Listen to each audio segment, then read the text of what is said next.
Wife cheated for 20 years. Found out all 3 kids aren't mine and each has a different father. This story is almost unbelievable, full of ups and downs that could be a movie.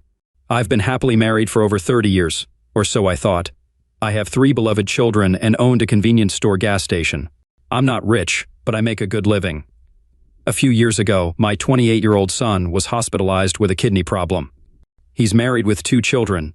My wife Annabelle, Annie, and I were terrified for his life. The doctor said he might need a transplant if his condition didn't improve. They suggested we talk to family members about donation possibilities. Without telling Annie, I got tested to see if I was a match. The results showed I wasn't compatible. Shocked, I asked the doctor why, considering he was my son. The doctor, embarrassed by my outburst, asked me to come into his office. "Mr. Weller, the test shows you're not his biological father. We're redoing the test to confirm," he said. In shock, I couldn't tell Annie yet. Questions about my other children, Janice and Mandy, raced through my mind. Janice was 26, Mandy 20. I hoped the doctor was wrong. 2 days later, the doctor brought good news. Brad's kidneys were responding to treatment and he wouldn't need a transplant. Relieved, everyone cried with joy. I still hadn't told Annie about the test. The next day, I asked Annie, Janice, and Mandy for DNA samples, explaining it would help in future medical issues. Annie was nervous but agreed, as did the others. I also collected samples from Janice's family. The hospital confirmed Brad wasn't biologically mine. I asked them to analyze the other samples. "Mr. Weller, are any of them your family?" they asked. "They're all my family. I need to know if Janice and Mandy are my biological children," I replied. Brad was released from the hospital a few days later. After a week of recovery, he could return to work. Everyone was relieved he didn't need dialysis or a transplant. I tried to stay calm, but it was hard. I needed to know if my daughters were biologically mine.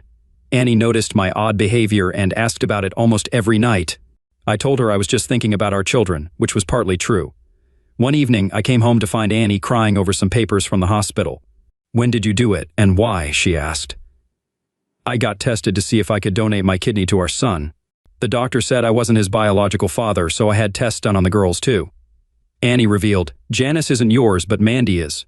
She was crying hard. "What happens now, man? I didn't know. After 30 years of marriage, I just learned 2 of my children weren't mine."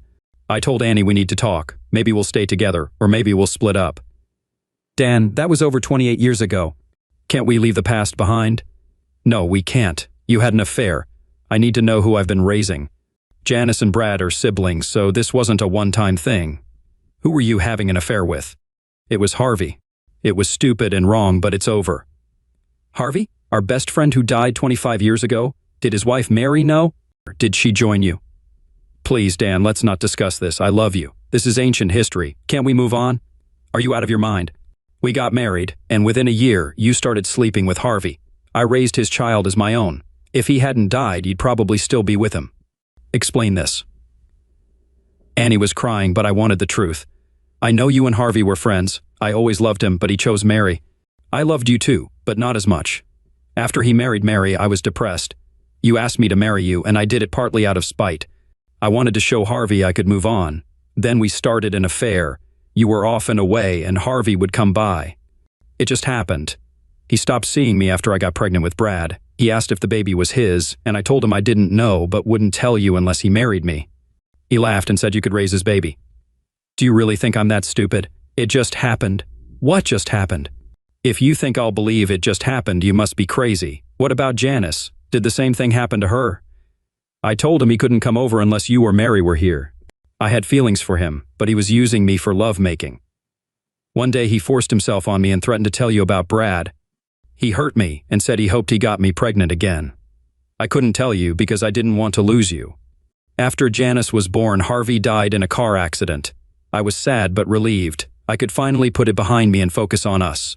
I loved you more and more. We had a good life, didn't we?" Annie asked.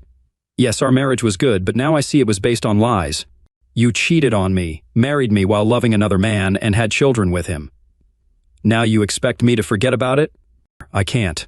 I'm going to see a lawyer and start divorce proceedings." "Dan, you can't. What about our kids?" "What will you tell them?" "You can tell them. And just so you know, I don't believe you were molested. You would have continued the affair if Harvey hadn't died. You have a week to tell me your story. After that, I'll tell them the truth." I assume Brad and Janice don't know I'm not their biological father. No one knows but me and now you. Please, Dan, they love you. Don't hurt them by telling them their real father is a man they've never met. I am their father. I've raised them, and that won't change. We'll both stay here until the divorce is finalized unless you have another lover. That's inappropriate, Dan, and you know it. No, the problem is I've been with you for 30 years and I don't know you. I'll move into the guest bedroom. I don't want anything to do with you. Annie wept as I relocated to the guest room. 2 days later, a call came from the store. Annie's car had crashed after speeding and failing to navigate a turn. Tragically, she died on impact. The sheriff probed for any issues, but I reported none, classifying it as an accident pending autopsy. Breaking the news to our children was agonizing for us all, fueling my doubts about whether it was truly an accident or something more sinister. Days later, the autopsy confirmed it was indeed accidental. At her funeral, I mourned deeply despite our separation. 3 decades of shared history left me grappling with unresolved emotions. Choosing to keep her affair secret, I resisted consulting a lawyer.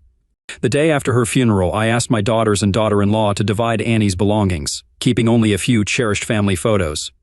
Tormented by what-ifs, I pondered the consequences of my actions and wondered if things could have been different or if fate had simply intervened on that fateful day. Update: this happened 2 years ago, just before the holidays. I found myself alone again. My son and oldest daughter live about 100 miles away, and I told them I could visit for a day or two. Mandy, a senior in college, planned to go to England with friends for the holidays. She worried about me being alone, but I assured her I had been living alone for 2 years and spent my days at the service station, never really alone. One day, while watching TV, I saw a commercial about donating $24 a month to help a child in a third world country. It made me skeptical about where the money actually goes. The next day, I asked our local priest, Pastor Jim, if the church had a Christmas campaign to help local families. Yes, Dan, we do. Do you have a family in mind? He asked. No, I need the name of a family I can help, I replied. Jim suggested a young widow with 3 children whose husband was eliminated by a criminal. She had moved to our town for a fresh start. Thanks, Jim. I'll come by later to get the name, I said. Pastor Jim understood my intent. Though not a regular churchgoer, I wanted to make a difference. I took the name Carmela Wilson from the tree at church. She worked as a waitress at Joe's restaurant where I often ate. I decided to visit Joe's diner to talk to her. At Joe's, I looked around and saw Carmen, who smiled and said she'd be right over. Carmen was in her early 30s, pleasant-looking with shoulder-length dark hair. She wasn't thin or fat, just an attractive woman with a nice smile. "What can I do for you?" she asked. "Just a cup of coffee and some conversation if you don't mind." "Sure for coffee, but I'm not sure about the conversation," she replied. "I'm sorry, I'm not good at talking to women." "This isn't a flirtation. I picked your name from the church tree and want to be your friend for the holidays." "Look, I'm not sure what you want. I'll just get your coffee." She spoke to Joe, who nodded, then returned with my coffee. "Okay, Joe says you're fine. I get hit on a lot and don't need that. So what do you mean by holiday friend? The church put my kids' names on the tree for Christmas, but they didn't mention this. This is my idea. If you prefer, I can just buy gifts for your kids." I was watching TV and saw a commercial about donating $24 a month to help children in other countries. It got me thinking, I want to help a family through Thanksgiving and Christmas. I'm not rich, but I can afford to help one family, and I chose yours. Carmen's eyes welled up. "Are you serious? I was so worried about my kids this year. You know my husband was." "I know, Carmen. He was murdered. Let me help you. If I'm interfering, just tell me and I'll back off." "Why are you doing this?" "Don't you have family to help?" she asked, clearly moved. "My wife died 2 years ago in a car accident." "It's okay, Carmen. My holidays have been pretty lonely and I want to help someone else be happy this year. My children are grown and doing fine. So, what do you say? Can we be friends for the holidays?" "You have a kind face, Dan."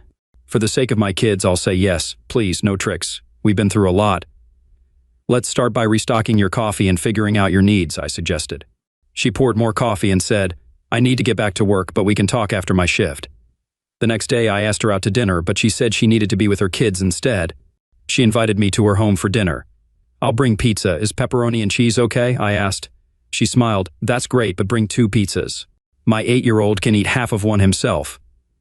When I visited her place, I realized she lived in a housing project. These places often have social services support, but are not the best environments due to drug dealers and other issues. Now more than ever, I wanted to help Carmen and her children. Her 8-year-old son met me at the door. He was a cute boy and asked, "What do you want?" I said, "I'm the pizza delivery guy, and your mom invited me." He grinned and said, "Mom said her friend is bringing pizza today. We don't get pizza from the store very often." As I entered, 2 other children ran up shouting, "Pizza, pizza, pizza, Mommy, the pizza man is here," a 6-year-old yelled. Carmen appeared from the other room, having tidied up. "Children, where are your manners? I thought I taught you better." "Sorry, Mom, we were just excited," her oldest son said. "We don't get visitors often. Can we have pizza now?" "Kids, this is Dan, a friend of mine." "You can call him Uncle Dan or Mr. Dan," Carmen introduced me. I interrupted, "Just call me Dan, what's your name?" The oldest replied, "My name is Mike, and I'm 8 years old." The second one said, "I'm Mark, and I'm 6. This is my little sister, Molly." Molly added, "I know who I am. My name is Molly, and I'm 4, soon to be 5. I go to kindergarten, and I'm very smart." She looked a lot like her mom. We all sat down to eat pizza. The furniture was old, and they didn't have much. The TV was on, but the picture was poor. While the kids ate and watched cartoons, I asked Carmen what help she needed. "Oh my God, I wasn't prepared for this. My kids and I are doing fine. They want what other kids have, but I can't afford it. You've seen our TV with the bad picture. We buy clothes secondhand. They're great kids, but I can't buy bikes or anything that might get stolen. So, any gift would be appreciated." "Okay, I'll see what I can do. Mike, how about going to the movies on Saturday? There's a new Harry Potter movie." "Wow, that would be great. Mom, can we go?" "Maybe if you behave this week," Carmen said. "Dan, you know this is for you too, Carmen. Maybe we'll eat at McDonald's afterward." Molly said, "I like McDonald's. They have Happy Meals and a playground." "All right, Molly, be good for Mommy, and we'll go." The kids were thrilled and Carmen was smiling. I felt good making them happy. We spent weekends taking the kids to fun places. I started eating lunch at Joe's and always sat in Carmen's section, leaving her big tips. "Dan, you don't need to do that. Just make my kids happy," she said. "So, you don't need the money?" I smiled. "That's not fair, Dan. I can use the money. I just feel awkward and indebted. Can I make you Thanksgiving dinner or something?" "I need to do something for you, too." "I'll talk to the kids, see what's on our agenda, and call you back, Carmen. I do this because it makes me happy. I enjoy helping people who are trying to help themselves. Please don't feel like you owe me anything. Seeing the kids' faces is enough payback, and your smile is a bonus." She looked slightly embarrassed and turned away. Mandy came home one weekend and asked what was new. I told her about Carmen and how I was helping her. "Dad, do you think this is a good idea? You don't really know her." "Honey, helping someone and seeing those kids' faces gives me a new sense of purpose. I want you to meet them and give me your honest opinion." "I don't know, Dad, it makes me uneasy. Isn't that a rough neighborhood for a single mom and her kids?" "Exactly. That's why I want to help them. You've grown up and don't need my help as much anymore, so I feel I should help someone else. I'll meet them, but I won't promise anything. I'll be honest with you." Mandy was worried but agreed to meet them on Saturday.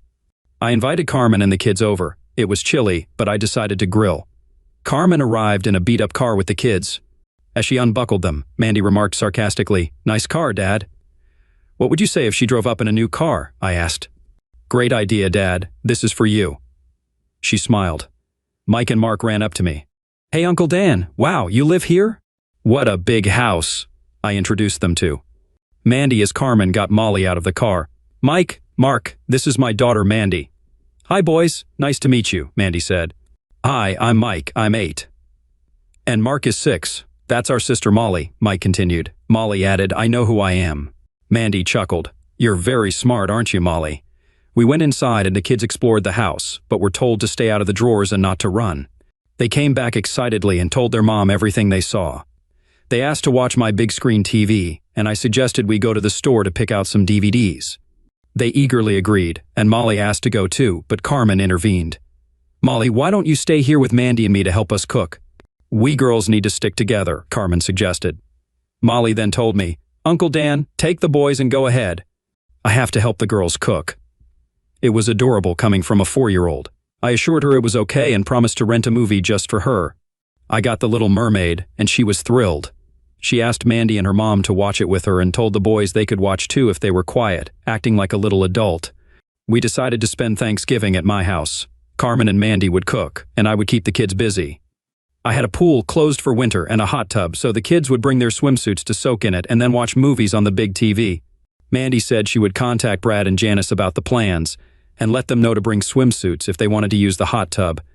After Carmen and the kids went home, Mandy and I talked. Dad, Carmen is very nice. She's hardworking and has been through a lot with her husband's murder.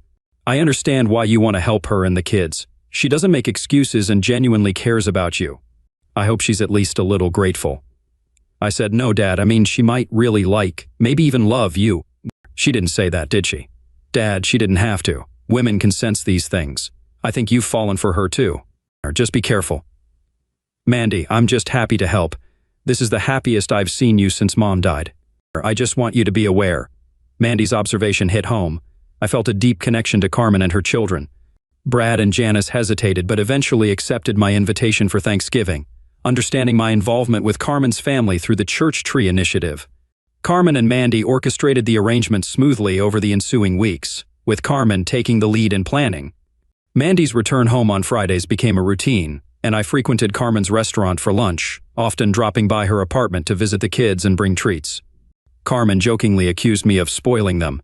Despite my occasional discomfort seeing Carmen interact with customers, particularly men who flirted with her, I recognized my lack of entitlement to jealousy. Update. On Thanksgiving morning, Carmen and her kids showed up early, Carmen looking lovely in a simple outfit. Mandy and Carmen were already busy in the kitchen. Mandy mentioned she'd invited her boyfriend, a paramedic still in college, to join them. They were headed to England for a hospital project over the holidays, leaving just before Christmas and returning in January. Brad, his wife Gail, and my grandkids arrived next. After hugs all around, the kids immediately inquired about the hot tub. I introduced them to Carmen's children, and they hit it off. Mandy introduced Brad and Gail to Carmen as a good friend, which pleased me. Brad seemed intrigued while Gail offered to assist in the kitchen. Soon after, Janice and Rob arrived with their kids, who headed to the basement to play with the available toys and gadgets. While the women cooked, the men tried to stay out of their way. The guys were curious about Carmen, and I attempted to explain her situation without revealing too much of my own feelings. Turns out I wasn't very subtle about it. She looks good, Dad. How old is she? About my age? Brad asked. She's 31, Brad. She's a wonderful person and deserves some help. Rob added, Dad, aren't you afraid she might fall in love with you, or you with her? Look, I'm a widower and she's a widow. If something happens, so be it. Dad, this is kind of inappropriate and personal, Brad said. Brad, as my son, I'll tell you, no, I haven't even tried to kiss her. She's a wonderful woman and I care about her. I'm sorry, Dad. I know it's none of my business. You must miss Mom. It's been 2 years. This has nothing to do with your mother. I'm lively, and if I find someone attractive, it's my business. Let's change the subject and check on the kids. We went downstairs to watch the kids. Carmen's children got along well with mine. Molly kept coming up to talk to me, which bothered Brad, but Rob found her sweet. Mandy brought her boyfriend Ross down to meet everyone. After introductions, Mandy went back upstairs, and Ross joined our conversation. I met Mandy's friend, Carmen. She's nice, Ross said. Mandy told me her husband was murdered. Too bad about their father. It's great you're helping them, Mr. Weller. Thanks, Ross. I picked their name off the church tree. So, what's new with you? School and work must be busy. Yes, but we're going on a trip soon. It's work-related, but I'll be with Mandy. How are you and Mandy doing? Brad asked. Ross looked at me, then back at Brad. I love her and plan to propose in front of Big Ben in England. Mr. Weller, do I have your permission? Ross, you don't need my permission. Mandy is capable of making her own decisions. If you need my blessing, you have it. Should I ask her? I think so, but don't mention it yet. I'll see if she's ready. I love her, but I want a yes. Our lips are sealed, Ross. Good luck. The afternoon went wonderfully. Dinner was fantastic, and everyone enjoyed themselves. The kids took turns in the hot tub, but no adults joined them. Carmen told me maybe another time, and I held her to that. As the evening ended, Mandy and Ross left to be alone. I helped Carmen clean up, and Janice and Gail joined in.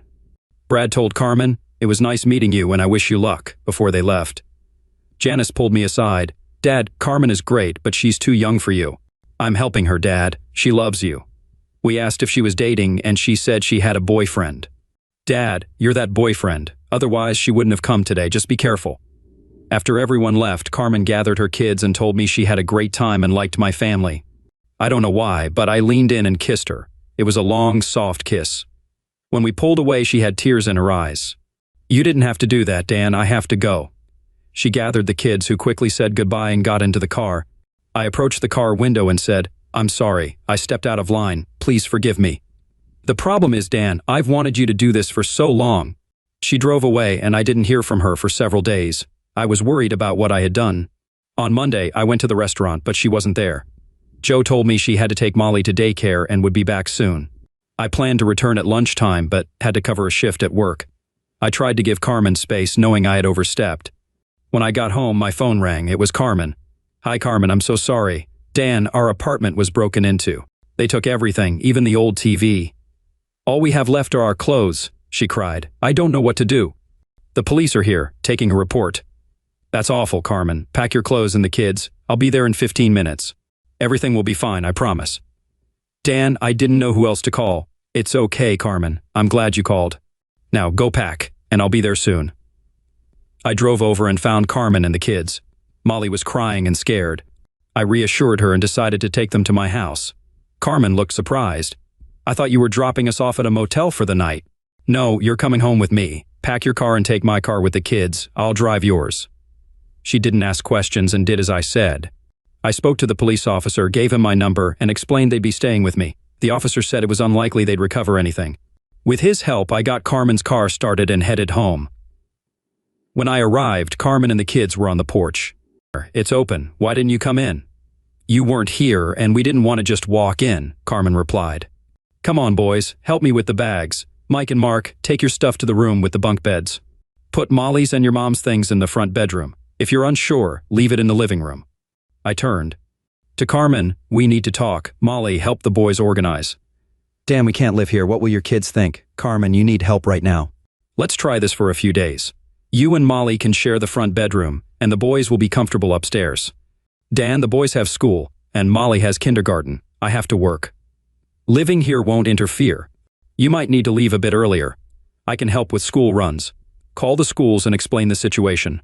Give them my name for drop-offs and pickups. It'll work out, I promise. Dan, I care about you. I like you a lot. Your kids know that, and I need you to know that. Women just know it. Men think differently. Mandy, Janice, and Gail all know. I'm sorry, but I can't hide my feelings. I'll worry about my kids. You already have enough to worry about. And I'm not sorry I kissed you, just thought you should know." I went upstairs to check the boys' room and ensure the dresser drawers were empty. Carmen assisted the boys in organizing their clothes while Molly and I cleared out the dresser drawers in her room. Once everyone joined us, Molly asked if she could put away her belongings. While Carmen unpacked, I took the boys to prepare dinner. We settled on hot dogs and macaroni and cheese. During the meal, Carmen inquired about house rules. I explained that we would establish them gradually. Until then, the kids needed permission for everything, couldn't enter my room or office without an invitation, and were to stay away from the closed pool. They could use the hot tub with permission and watch TV with approval. Keeping their rooms tidy was their responsibility. Carmen chuckled, knowing the boys weren't the tidiest, but at least the rules were clear. I looked at the kids, including Molly, who was always smiling at me. "Kids, this is your home now. Have fun, but always ask your mom if you're unsure about something." "Uncle Dan, what if we get hungry?" Mike asked. "Eat. Tomorrow, your mom and I will buy snacks. You will always have food. Remember, your mom is the boss. If your mom says no, don't ask me, and vice versa. No means no. Any other questions?" Molly raised her hand, which made me laugh. "What, honey?" Carmen asked. "Are we allowed to play with the toys in the basement because they're not ours?" "Honey, you can play with all the toys downstairs. We'll talk to Santa, and he'll probably get you some of your own," I told Molly. Molly raised her hand again. "Can I go play with them?" "Yes, honey, you go ahead. I'll join you in a bit," Carmen said. Molly headed downstairs, followed by the boys. One of them shouted, "Uncle Dan, can we turn on the TV?" I replied, "Yes, just not too loud."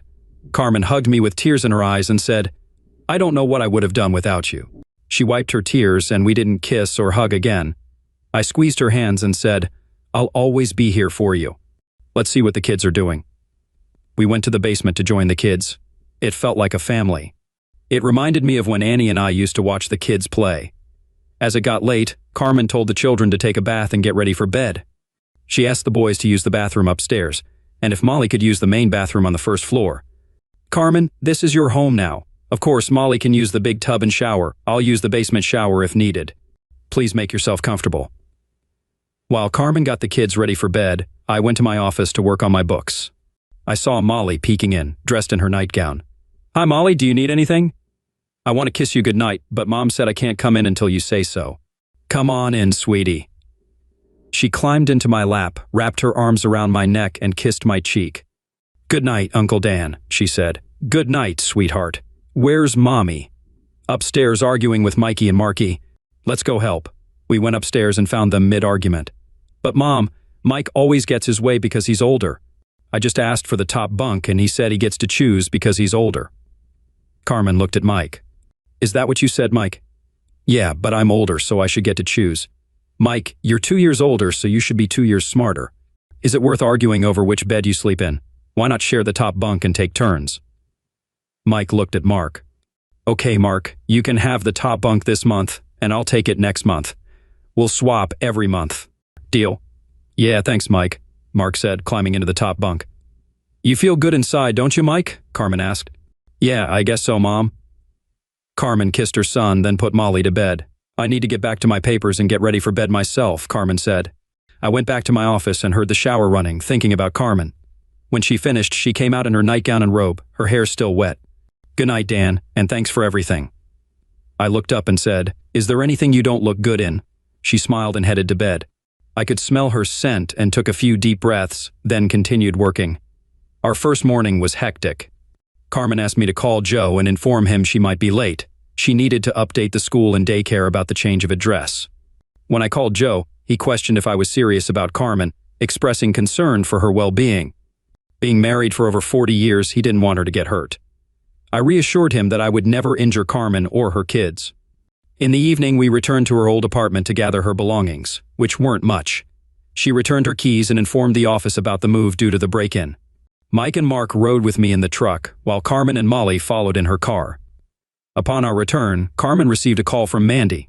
After explaining the situation, Mandy requested to speak with me. Dad, are you sure about this? You know she loves you, right? What should I have done, Mandy?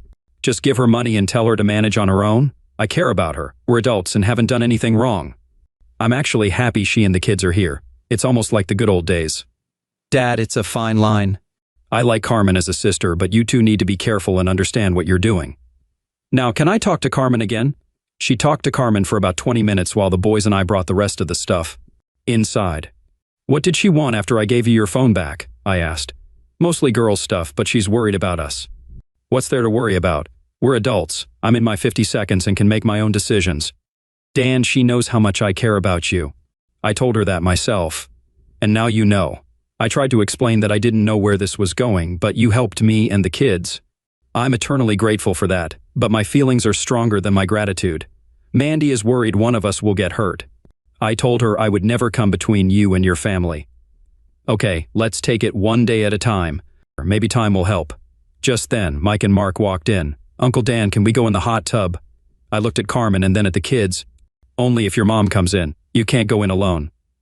Come on, Mom, please. It's warm and has lots of bubbles. Okay, boys. Get your swimsuits on. Molly, get yours and I'll be right there. She turned to me. You set me up, didn't you? I just smiled and she smiled back, then put on a two-piece swimsuit. Happy now? She asked, smiling as she walked by. I definitely agree. You rock any outfit. I'm willing to bet you look stunning even without clothes. I grinned.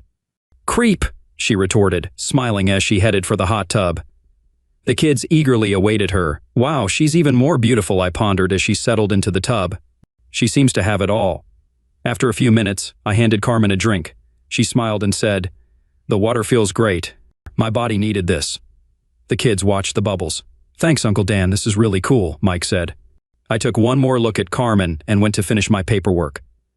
Later, I heard everyone getting ready for bed. Soon, Molly peeked into my office, smiling and waiting for permission to enter. No one could reject this little girl or her mom. Molly climbed into my lap, kissed me, and hugged me. Good night, Uncle Dan. See you in the morning. I owned a gas station with self-service and a small grocery store. I no longer repaired cars, but occasionally used a tow truck. Carmen called, saying her car wouldn't start again, which was frustrating. I took the tow truck to the diner to pick her up. Two guys there offered to hook up her battery, clearly hitting on her. She told them, No thanks, my friend is coming. When I arrived, they backed off. I told them, thanks, but I'll take it from here, which made them nervous. They left quickly. I hooked up her car and she climbed into the truck, showing a lot of leg as she straightened her dress. Thanks for coming, Dan. I told you I'd always be there for you. Are you upset someone else offered to help me? Yes and no. I want people to see how amazing you are, but it bothers me when they hit on you. I didn't do anything wrong, Daniel. I know. I was just answering your question. Besides, I don't own you. You told those guys I was your fiancé. Why? I didn't answer. I just drove to the junkyard. Why are we here, Dan? I'll give you a couple of $100 for that junk car. Get your personal stuff out and put it in this garbage bag. We'll sort it later. What am I supposed to drive? We'll talk later. We need to hurry to get the kids. She loaded her stuff, and we got $300 for the car. We picked up Molly's car seat and headed home. I opened the garage and told Carmen she could drive my old car. It only had 8,000 miles and was 4 years old. I bought it with insurance money after Annie's accident. I usually drove the truck, so the car was rarely used. She put Molly's car seat in and left to get the kids. When they got back, Mark said they had a new car, and it was nicer than their mom's old one. Dan, I'll pay you for the car. How much do you want? Carmen asked. Just drive it. You need something better. It's a good car. I'll keep it in my name and pay the insurance. It'll save you money. What if we don't stay together? What if I move? Are you thinking of moving? No, I was just wondering what I'd do with the car if you kicked us out. I'm sorry. I couldn't believe this was our first fight over the car. I promise you'll always have a car. I'll put it in writing if you want. I was just worried about you in that old car. I want you safe and here with me. She kissed me, and it felt good. Molly looked at her brothers and said, Mom just kissed Uncle Dan. It was a thank you for letting us use his car. No, it's your mother's car now. She kissed me because I gave her the car. Carmen kissed me again. Okay. Everyone, time to get ready for dinner. Should I cook, or should Mom drive us to McDonald's in her new car? McDonald's! Everyone shouted. Update, I was at the store on Friday while Carmen was at work. My kids, Brad, Janice, and Mandy came to see me. Dad, we need to talk. Can we go to your house for a bit? They said. Sure, go home. I'll be there in a few minutes. I knew what this was about and was ready. When I got home, they were all in the living room. Dad, this is about Carmen and her kids, Brad began seriously. Brad, you drove 2 hours for this. What did Carmen do to make you dislike her so much? It's not that we dislike her, Janice said. One day you're helping her, and the next, she's living here with her kids. Your car is gone too. Did you give it to Carmen? As my kids, I'll explain, but I'm disappointed in all of you. But, Dad, I think Carmen is using you, Brad said. You're lonely, and she meets your needs. You fell in love, and now her kids are taken care of. Crap, Brad, Mandy jumped in. I know Carmen better than you. She loves Dad, and he loves her. I'm here to support them. Brad, if you weren't my son, I'd knock you off your chair. What should I have done when Carmen needed help? Give her money? Ignore her? I did what I thought was right. Dad, are you saying you've never had lovemaking with her? Janice asked. No, we haven't. Not that it's your business, and I'm thinking of asking Carmen to marry me. What? Brad said. You hardly know her. She has a lot of baggage and 3 kids. She's closer to my age than yours. You all have your own lives. I found someone I care about who cares about me too. I have a big house to share. Why are you against it? Okay, Dad, Brad said. Let's say you love each other. Do you really want to start over raising 3 young kids? I love those 3 kids. They remind me of when you and I used to play, Brad. Molly hugs me and sits on my lap like you two did when you were little. They're great kids, and I can make a big difference in their lives. Dad, you're seeing things too positively. They're not your biological children. Do you really want to spend the next 20 years raising kids that aren't yours? What do you think, Janice? Should they be my biological kids? I don't know. I love you and you'll always be my father, but can you raise someone else's child? I don't know, Janice. Would you have loved me if I wasn't your biological father? Would you consider me your father if I wasn't? You're my father, and it's too hypothetical. You've always been there for me, so I'd still consider you my real father. But what does that have to do with raising Carmen's kids? Hold on, I have something to show you. I brought out the DNA tests. Your mom and I kept some secrets. It might be a mistake to show you, but you need to understand I love Carmen's kids and know I can be a good father to them. I handed them the DNA results. What is it? Janice asked. These are your DNA results. Brad and Janice, they show your siblings with the same biological parents, but Mandy's results are different, meaning only one of her parents is the same as yours. Mandy started crying. Are you saying you're not my biological father? No, Mandy, I'm not Brad's or Janice's biological father. They were all shocked. What? Brad said. You've always been my father. Janice cried. Is that why you asked about my father? You are my father, no matter what the test says. I love you, Dad. I just want you to be happy with Carmen." "I'm so confused," Brad asked. "Are you going to tell us about our biological father?" "First, Brad, know that I have always considered you and Janice my children. Nothing has changed except what you know now. You are my son, and Janice is my daughter. It's not just blood that makes a family, it's love and compassion. I planned to tell them about their biological father, but I wanted them to know I always loved them like my own. The past with their mother was over, and I didn't want them to know we were going to divorce." "Your mom and I married young." "Both Harvey, KD, and I loved her. Harvey also loved Mary, got her pregnant, and they married. I married your mom and was very happy. Later, your mom told me she had married Harvey, and we all stayed friends. Your mom got pregnant with you, Brad, and then Janice. After Janice was born, Harvey died, and your mom became depressed. She confessed you two were Harvey's kids. I was shocked, and we split up for a month. I missed my kids, so we talked and decided to stay together. Your mom became a wonderful wife, and I loved you both as my own. Then Mandy was born, and she was definitely mine. We lived happily until your mom's accident." "Dad, why did you take the kidney test if you weren't my biological father?" Brad asked. "I hoped and prayed I was a match for you, Brad. You were my son, and I would have given you my kidney in a heartbeat." "Did you take a match test before Brad went to the hospital?" Janice asked. "No, it was expensive, and your mom had already told me the truth. There were no surprises when I took the test. I knew the results. By the way, I have the test results of all your families. Brad, you and Gail are the biological parents of your children. Janice, you and Rob are also the parents of your children. Your mom was a great mother and wife. Let's leave it at that." "I'm sorry, Dad. I was thinking more about us than about you and Carmen," Brad said, starting to cry. "Brad, in situations like this, people often worry about inheritance. I think you're more concerned about that than about me and Carmen. You three will always be in my will, each getting a fair share. I'm disappointed you haven't shown compassion for Carmen and her children." Janice hugged me, saying she didn't believe the test and that I would always be her father. I hugged her back. Just as I started to hug Mandy, Carmen pulled up. "Well, looks like we're all going out to dinner unless you want to tell Carmen why you're here," I said. Carmen walked in. "Hi everyone, what brings you all here?" Mandy thought quickly. "It's my last day off from home and we decided to go out to dinner." "Great. Give me a minute to change out of my waitress uniform. Kids, talk to Mandy, Janice, and Brad while I get dressed." Molly hugged Brad. "Hi Brad, I like you." Brad looked at me, realizing what I meant. Mike asked Janice, "Did you bring your kids so we can play?"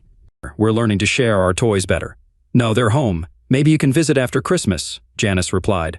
"Can I, Uncle Dan? I've never been to their house." "We'll see, Mike. It's still a couple of weeks away," I replied. Mandy asked Mark what was new. We bought a new car and Mom kissed Uncle Dan. Everyone was looking at me, but Carmen saved the day.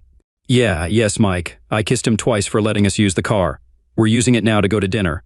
"Come on, kids. Back in the car. Uncle Dan will drive, so you all sit in the back." After dinner, Brad apologized privately. "I'm sorry, Dad. I shouldn't have questioned you." "It's okay to wonder, Brad. It's just how you did it. If my actions bother you, let's discuss them until we understand each other." He smiled when I said, "Father and son." Later, I talked with Janice too. I wanted my kids to know I was always there for them. I'm still unsure if telling them was right, but it's done. Mandy asked if I could babysit so she could shop with Carmen. I gave them a list and money, asking them to store the items for me. I wanted to buy the kids bicycles since they could now ride them in a safe neighborhood. I asked Carmen if she needed money for shopping. "No, I'm just buying for you and the kids for Christmas. I got $300 when my friend sold my old car." She was too proud to take more money. She wanted to give the kids nice things without spoiling them, which wasn't easy. I borrowed Carmen's car to take the kids shopping. She laughed. "Just be careful and don't eat in it. I only got it a few days ago." We visited Santa and took pictures. I told the kids we were shopping for Mom for Christmas and gave each $20, explaining it was only for her gift. "Keep it in your pocket and only take it out when you're ready to pay," I said. The kids initially looked at expensive things, so I took them to a kid-friendly store. The clerk helped them find items within their budget, and I asked to be notified if they needed more money. The kids worked hard to find the perfect gifts for their mom. Mike asked if I could lend him $5. "Uncle Dan, Mom loves unicorns and it costs $25. I'll give you the difference if you wash my truck. Deal?" "Thanks, Uncle Dan." Mike ran to buy the unicorn. Mark was looking at movies. "Mark, you're supposed to be shopping for your mom." "Mom likes Titanic and Shrek, but I don't have enough for both." "Take them both.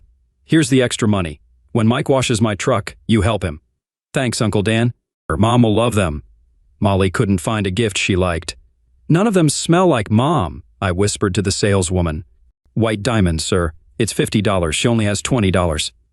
Tell her it's on special for $20 and I'll pay the difference. Molly, the saleswoman said, I have a bottle of perfume that smells like your mom. It's our last bottle and costs exactly $20. Molly smiled, pulled out her money, and bought it. We picked up our purchases and visited Santa again. I asked the kids to help me find a gift for Mandy. She was going to England, and I wanted to buy her new luggage. The children were eager to help, and I pretended to need their advice as we looked at the luggage section. This way, Uncle Dan. The suitcases are here. Thanks, boys. Now I need a set with 5 pieces. They found a set with 5 pieces of luggage. I want to help, Uncle Dan. What can I do? Molly asked excitedly. You can pick a color for Mandy. Molly chose a bright pink set, but it only had 3 pieces. She kept looking and found a dark blue set with 5 pieces, so we bought that one. We stopped for lunch and then went home. The kids hid their gifts for Mom in my office. They put Mandy's luggage on her bed with a Christmas card signed by all 3 kids. When Mandy got home, she saw the luggage and was thrilled. She hugged and thanked them. The next few weeks flew by with work and the kids' school activities. We decorated a Christmas tree for the first time in 3 years, making the holiday season special. Mandy went to England, and we planned to visit Janice and Brad the day after Christmas. Christmas preparations were hectic, but our evenings were wonderful. We watched Christmas programs together every night. I bought Carmen a few things, including a gift certificate and an engagement ring. I also got her a hot red nightgown. Christmas morning, the kids were excited to find presents under the tree and in their stockings. Watching them open gifts and seeing Carmen's joy was heartwarming. Carmen got her favorite movies from Mark, a unicorn from Mike, and perfume from Molly. Molly said, Mommy, that was the last bottle, and I just had enough money. Carmen smiled when she saw the $50 price tag. I got nice gifts from Carmen. She said Mandy helped her pick them out. I had hidden bikes for each child around the house, and their happiness was priceless. Molly and Mark got training wheels, but we knew Mark wouldn't use them since his older brother didn't. While the kids played, I gave Carmen a big box with hot nightgowns. Wow, what made you buy this? She asked. This comes with it, I said, handing her a small package. She cried when she saw the engagement ring, and I asked her to marry me. Why, Dan? Why? Because I love you and want you and the kids to be with me always. So is the answer yes? Dan, the answer is no. Please hear me out. I love you, but we've only known each other for a couple of months. After the holidays, things will go back to normal. I have a proposition. Okay, I'm listening. I want to rent out our rooms and give you $200 a week. I want us to live as a family.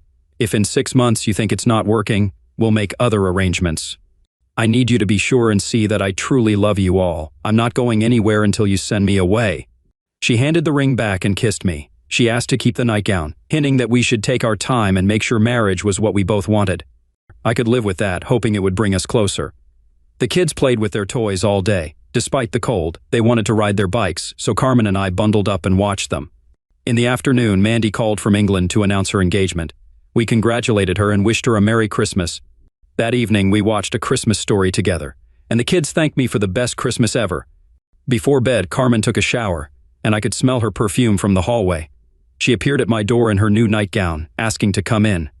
Dan, I love you, but we need to postpone the wedding until we know each other better. Can we start tonight? Will you make love to me? She smiled as she walked in, and we spent an unforgettable night together. In the morning, she was asleep with Molly. I made coffee and prepared for the day. We had breakfast and then headed to Janice's for Christmas dinner. Brad and his family were there too. We exchanged gifts, and I was touched. They included Carmen and her kids. Mandy explained our tradition of not buying gifts for adults, but Brad mentioned Gail thought a sweater would look good on Carmen. Later, Brad asked if I'd proposed to Carmen. I did, but she turned me down, I said. What? I can't believe it. She loves you, Dad. What happened? She thinks it's too soon. She wants to make sure we're making the right decision and wants to contribute financially.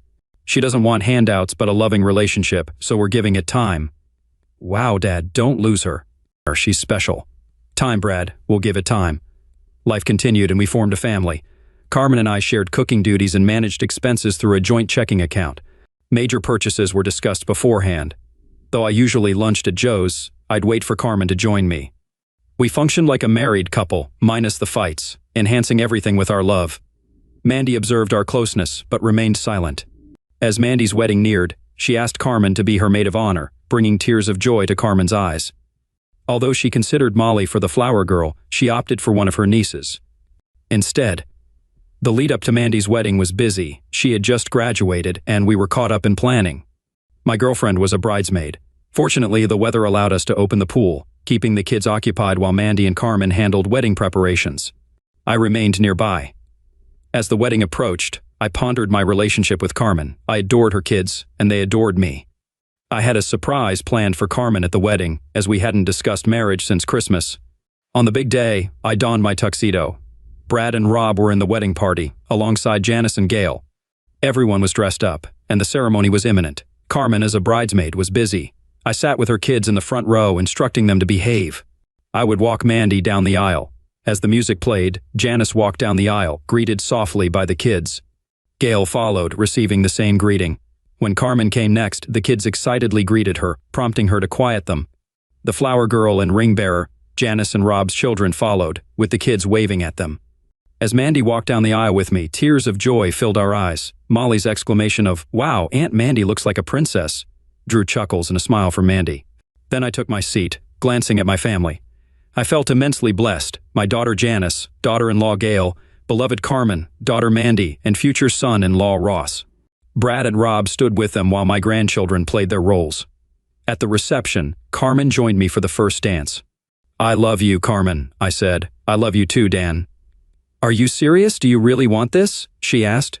"Dan, I mean it deeply," she replied, kissing me publicly for the first time. Later, it was time to toss the bouquet. Brad urged Carmen to join since she was single. Mandy threw the bouquet right to her. The garter toss followed and Ross handed it to me, saying, "This belongs to my father-in-law." Everyone, including Carmen, was curious. She sat down and I, on one knee, slid the garter up her leg, reaching her hip. I pulled out a wedding ring from my pocket. Still on my knees, I said, "Carmen, after another 6 months surrounded by family and friends, I propose to you. Will you marry me?" Silence filled the room as everyone waited for her response. Then, from the crowd, Molly stepped forward. Seeing her tearful mother, she urged, "Say yes, Mommy." "Dan, I love you wholeheartedly. I'll do anything to make you happy." "Yes, I'll marry you." Cheers erupted. Mandy approached Carmen, and they both cried. There likely wasn't a dry eye in the place, including mine, as I kissed my bride-to-be. Now happily wed, Carmen left her job at Joe's Diner to help run the gas station and convenience store. She's well-liked, making the workplace feel more family-oriented. We're considering adoption, a decision we'll make together. Molly already calls me Daddy, while the boys sometimes switch between Daddy and Uncle Dan, perhaps to confuse their friends. Reflecting on life, I wonder how knowing about Harvey KD, or if Annie's accident hadn't happened, would have changed our family's path. Life's fragility and the impact of early mistakes weigh on my mind. Snuggled with my new wife on the couch, we watch our new family play on the floor as we enjoy a love story on TV. Mark's Christmas gift, Titanic, brings us together, except for Molly, who tends to doze off halfway through. My girlfriend of 10 years became pregnant by my younger brother just weeks before our wedding, and left me to marry him. Now, 6 years later, something tragic has occurred, and my estranged family is asking me for a favor. I, 32 male, have been living separated from my family for the past 6 years due to a major incident that tore our family apart. I'll try to explain the whole situation as clearly as possible. 6 years ago, I was engaged to my high school sweetheart, Rebecca, who is also 32 now. We had been together since we were 16 and were finally getting married at 26. Everything seemed perfect, and I was excited to start our life together. I met Rebecca when we were both 16 in our high school biology class. We were lab partners, and I was immediately drawn to her intelligence and sense of humor. For our first date, I saved up my allowance for weeks to take her to a nice restaurant in town. I was so nervous that I accidentally knocked over my water glass, but Rebecca just laughed and helped me clean it up. That's when I knew she was special. Throughout high school, I tried to make every moment with Rebecca memorable. For her 17th birthday, I surprised her with a scavenger hunt around town, leaving clues at all our favorite spots. The final clue led her to our local park, where I had set up a picnic with all her favorite foods. I'll never forget how her eyes lit up when she saw it. When we went to different colleges, I was determined to make our long-distance relationship work. Every weekend, I'd make the 3-hour drive to visit her, no matter how much schoolwork I had. I'd bring her care packages during exam weeks, filled with her favorite snacks, stress relief items, and handwritten notes of encouragement. After college, when we both moved back to our hometown, I worked extra shifts at my job to save up for a dream vacation for us. I surprised Rebecca with a 2-week trip to Europe, something she'd always wanted to do. We visited Paris, Rome, and London. In Paris, I arranged a private boat tour on the Seine River at sunset. I can still picture how beautiful she looked with the Eiffel Tower glittering behind her. When Rebecca mentioned she wanted to go back to school for her master's degree, I supported her completely. I took on a second job to help with her tuition and living expenses. I'd stay up late with her, quizzing her for exams and proofreading her papers, even when I had to be up early for work the next day. For our 10th anniversary, I planned a recreation of our first date. I reserved the same table at the same restaurant, wore a similar outfit, and even arranged with the waiter to accidentally spill my water. Rebecca laughed so hard, saying it was perfect. After dinner, I took her to the beach where we had our first kiss and proposed under the stars. Looking back now, it's painful to think about all these memories. I put my heart and soul into our relationship, truly believing we were building a life together. It makes the betrayal sting even more, knowing how much I loved her and how easily she seemed to throw it all away. A few days before our wedding, Rebecca came to me with shocking news. She told me she was pregnant, but the baby wasn't mine. She had been cheating on me with my younger brother William for a long time.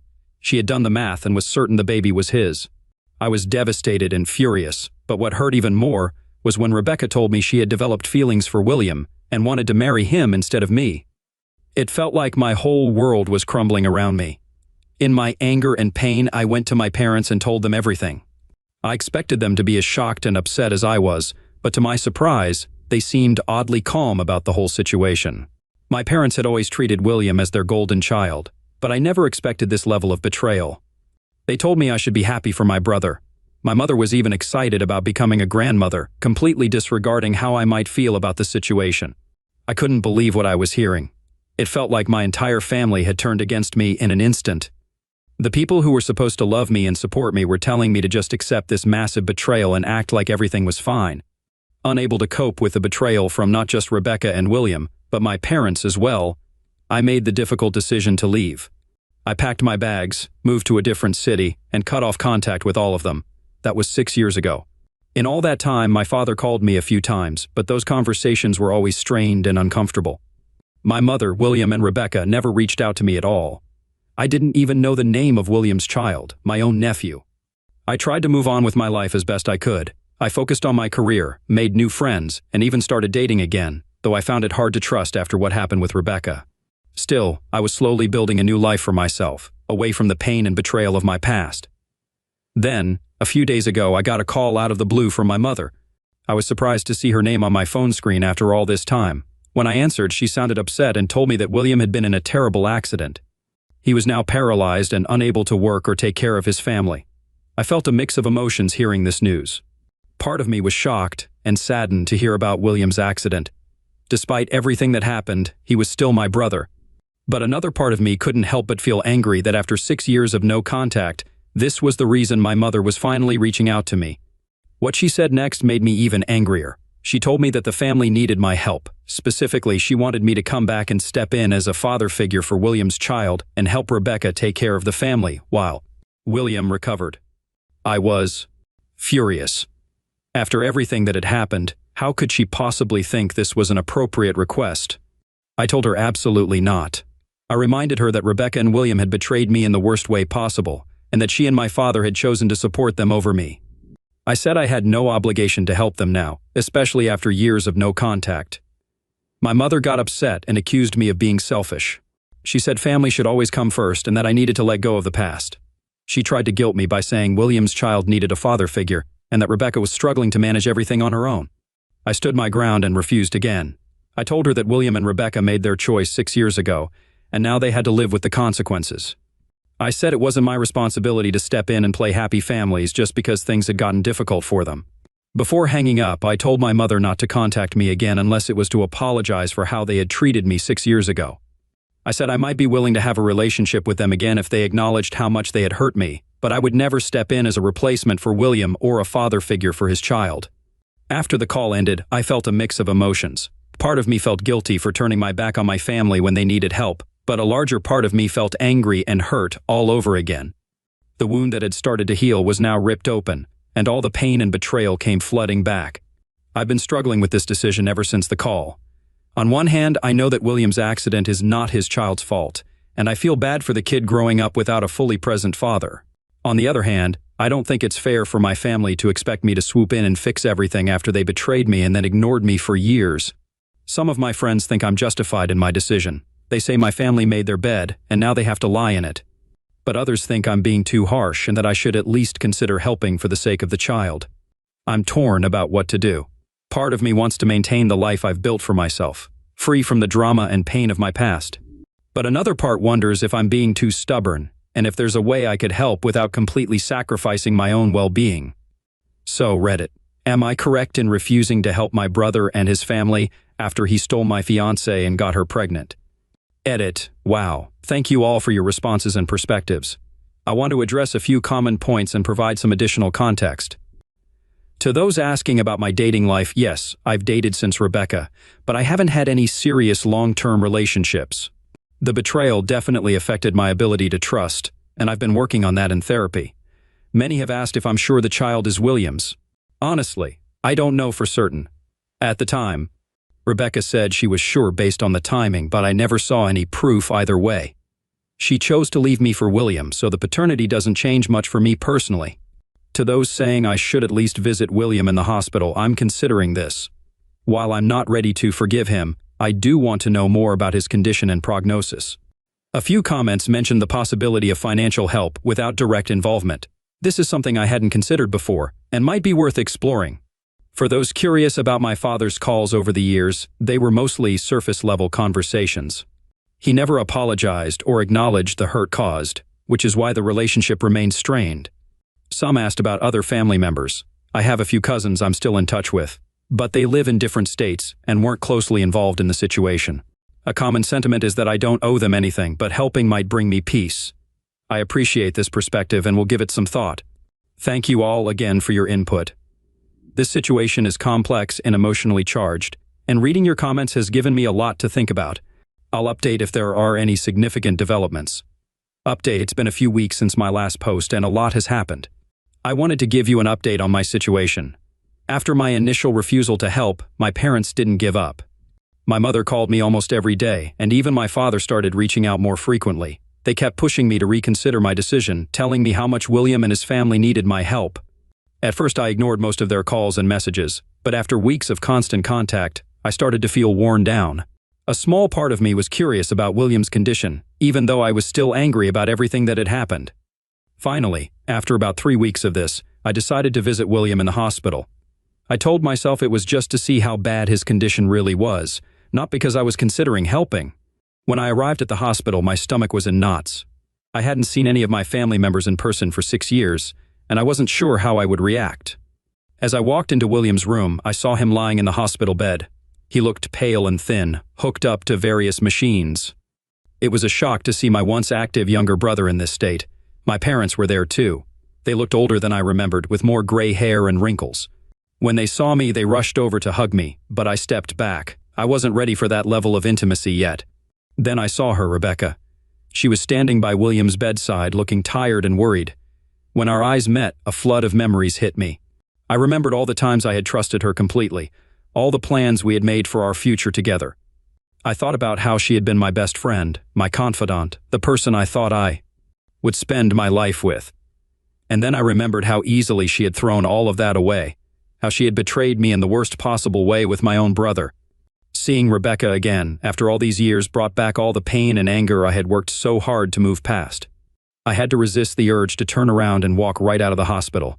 I didn't speak to Rebecca. Instead, I asked my father about William's condition.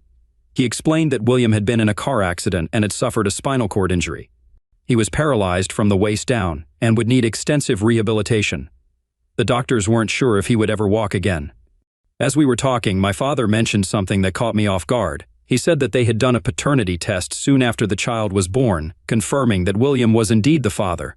I hadn't known about this test, and it felt like a final confirmation of their betrayal. While we were talking, a young boy of about 5 or 6 came into the room. I realized this must be William and Rebecca's son, my nephew. The boy looked confused and a bit scared by all the hospital equipment. Rebecca introduced him to me as his uncle. I spent a few minutes with the boy, mostly just saying hello and asking him about his favorite toys and games. It was strange to meet this child who was biologically my nephew, but who I had never known existed until recently. After the hospital visit, my mother insisted that I come to their house to talk more. I reluctantly agreed, mostly because I wanted to get this whole situation over with.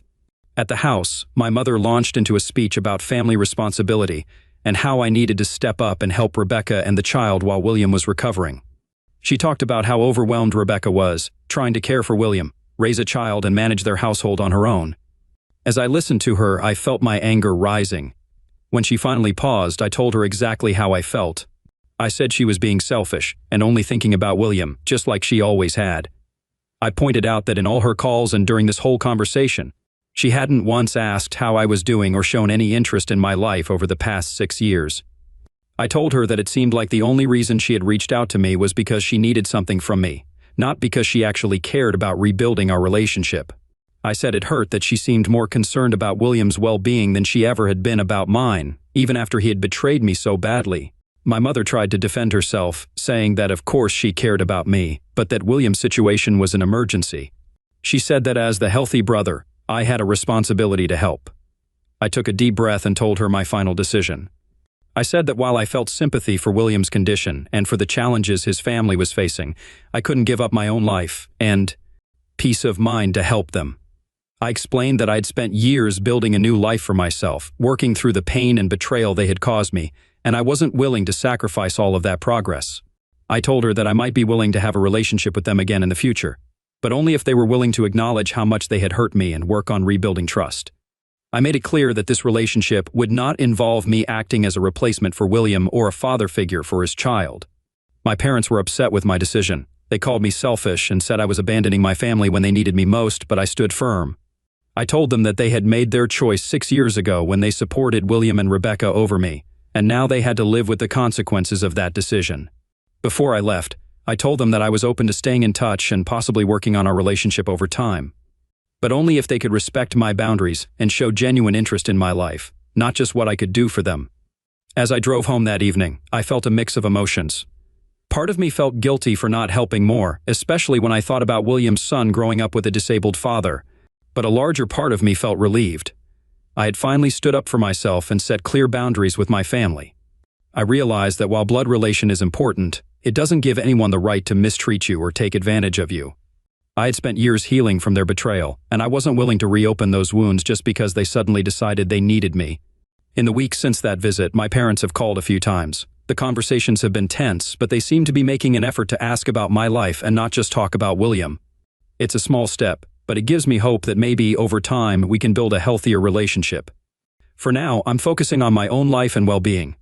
I've started seeing a therapist again to work through the emotions brought up by reconnecting with my family. I'm also throwing myself into my work and spending time with friends who have supported me through all of this. I don't know what the future holds for my relationship with my family, but I feel confident that I made the right decision for myself. I'm open to slowly rebuilding a connection, but only on my terms and at a pace I'm comfortable with. Thank you all for your support and advice throughout this difficult situation. It's been a challenging few weeks, but I feel like I've finally found some closure and I'm ready to move forward with my life. I recently had a talk with my wife of 11 years. Sadly, it ended with her in tears. This reminded me of a similar situation 3 years ago when I almost lost my job. Back then, my wife Kate, who is also known as Catherine, was so upset at the thought of me missing our anniversary that she insisted I come home. Fast forward to today, and now it's her who won't be there on our anniversary. I didn't say anything to change her mind. Despite this, the past 12 years have been the happiest in my life. When I first met Kate, she was 24 years old and just starting her career in sales. She visited our architectural firm to convince us to advertise in fancy magazines, which, at the time, we couldn't afford. In the crowd, I couldn't help but notice an enchanting woman with black hair. After discussing the matter with my partner, he helped me grab her attention long enough to ask her out. After our first meeting, she confessed that she knew we couldn't pay for her services. Even with that knowledge, I fell deeply in love with her. Our relationship developed over 6 months, and eventually, she moved in with me for another 6 months as she transitioned from a nomadic lifestyle to a stable office job. 4 months later, we tied the knot and became husband and wife. Every day, I still feel like the luckiest person alive for persuading her to marry me. With a sense of urgency, I dialed my boss's number once more. I've been with the company since the beginning. When Craig first started the company, our small team of designers, just 4 of us, achieved remarkable success by reducing production time in various fields. Craig, I know you're there, please answer. I pleaded into the phone. Finally, I heard his voice on the other end. Dan, I'm really busy right now, you know? He replied shortly. Deciding to keep it brief, I said, well, I'm leaving right now and won't be back until Monday. In response, he asked, leaving? Where are you going? I replied, I'm going to celebrate my anniversary with my wife. I'll be back on Monday. Have a good trip. Don't forget to knock before entering, he quipped. I chuckled and replied, you always manage to make me laugh. To which he responded, you know, I hear that a lot, not from those who really know you. Apologetically, I added, I'm sorry, but ever since they brought this guy in to run Kate's department, there's been tension in our house. Maybe a break at the hotel will help diffuse the situation, I assumed. Well, it certainly won't hurt. Just do me a favor. When you're seeking adventure, remember me, Craig grinned. Deal. See you on Monday, I said. I didn't hang up right away, but asked Craig's secretary, Rosa, for a favor. She knew how to work things out, and I needed a plane ticket. After the conversation with her, I headed home to pack. While packing my suitcase, the phone suddenly rang. You have 45 minutes to get to the airport for security check. The ticket is waiting for you at the counter in your name, Rose informed me. She had secured a return flight for me on Sunday afternoon at 1:30 p.m. Unfortunately, there were no available rooms at Kate's hotel, so she booked one 2 blocks away. Have a safe trip. See you on Monday, Rose said. Hearing that, I rushed to the bathroom to grab my shaving kit, packed it quickly, and did a quick check of the room, even turning off the coffee maker, which was unusual for me, before hurrying to the car. Over 15 years, I've discovered several shortcuts that help me reach my destination faster. Despite my high speed, I made it to the flight with plenty of time to spare. After registration, security, and boarding, we finally got on the plane. Once I was comfortably seated, I put on my headphones and played some music. I'm a nervous flyer, and music helps me relax and stay calm. 3 hours into the flight, I was suddenly awakened from a pleasant dream about Kate and me by a gentle tap on my shoulder. I had fallen asleep, which wasn't surprising given my recent lack of sleep at night. Some of it was due to work stress. Kate and I had been going through a rough patch in our relationship for the past few months. For more than 2 months, she had been keeping her distance, not letting me get close. It all started when she told me about a colleague from another department getting a promotion and taking over her own. She was determined to prove that this decision was wrong and worked hard to show her worth. For the first 2 weeks, she came home exhausted, constantly discussing strategies to outshine Mr. Paul Reynolds. But over time, her determination waned, and after a couple of weeks, she mentioned that they had started cooperating. I became increasingly anxious as their joint mission to win a big client approached. Thoughts of a possible romantic relationship between them crossed my mind, but Kate always reassured me. Taking my bag out of the overhead compartment, I pondered how to invite Kate to dinner quietly without giving away the surprise. After taking a taxi to my hotel, I struck up a casual conversation with the driver, who happened to mention a charming, dimly lit restaurant located between our 2 hotels. Sounds intriguing. I expressed interest because it turned out to be exactly what I had in mind. After checking in, I quickly showered and rushed out. I wanted to catch Kate before she left for dinner. Glancing at the clock in the lobby, I saw that it was almost 5:30. After observing the bustling street, I decided I could walk to my destination and followed the directions given by the receptionist. The stroll was easy, and I made sure to remember the charming restaurant mentioned by the taxi driver, which happened to be just a few steps from her hotel. Furthermore, when I exited the taxi, I left the driver a generous tip. At 5:50, I entered the hotel lobby and stood in line at one of the reception desks. I exchanged a smile with a woman who motioned for me to come forward. Hello, I greeted her warmly. My name is Dan Cardiff. I'd like to know if my wife, Catherine Cardiff, is in her room right now. If so, I'd appreciate the chance to talk to her. Catherine Cardiff, you said? She double-checked, taking a moment to consult her notes. Yes, she's a guest here. Give me a minute to check if she's in her room. With that, she dialed the room number. After a while, she turned to me with an apologetic tone. I'm sorry, sir, but there was no answer. Would you like to leave a message? Not at the moment, I replied, a hint of disappointment in my voice. I was hoping to surprise her. We have an anniversary tomorrow. I'd be very grateful if you didn't mention our conversation, I requested hopefully. No problem, sir, I assure you, she reassured me. I didn't catch everything she said. I wish you a wonderful day tomorrow, sir, the woman added politely. Thanks. I'm thinking about going to a restaurant. Maybe luck will be on my side, I responded. Good night. I bid her farewell. Heading to the far end of the lobby, I spotted a noisy hall packed with people engaged in various activities. Working, serving, sitting, eating. It was very crowded, and I knew the chances of finding her there were slim. Then, I noticed a restroom located on one side, closer to the back wall. I searched all around, scanning left and right, desperately looking for any sign of her presence. Despite my efforts, she remained elusive. After finishing my business, I settled near the corridor entrance and once again scanned the room. It seemed futile. Finding her in such a crowded place was nearly impossible.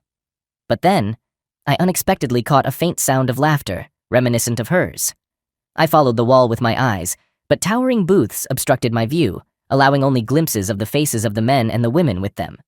Reluctant to approach any table until I could escape her notice, I retraced my steps and turned my gaze toward the wall.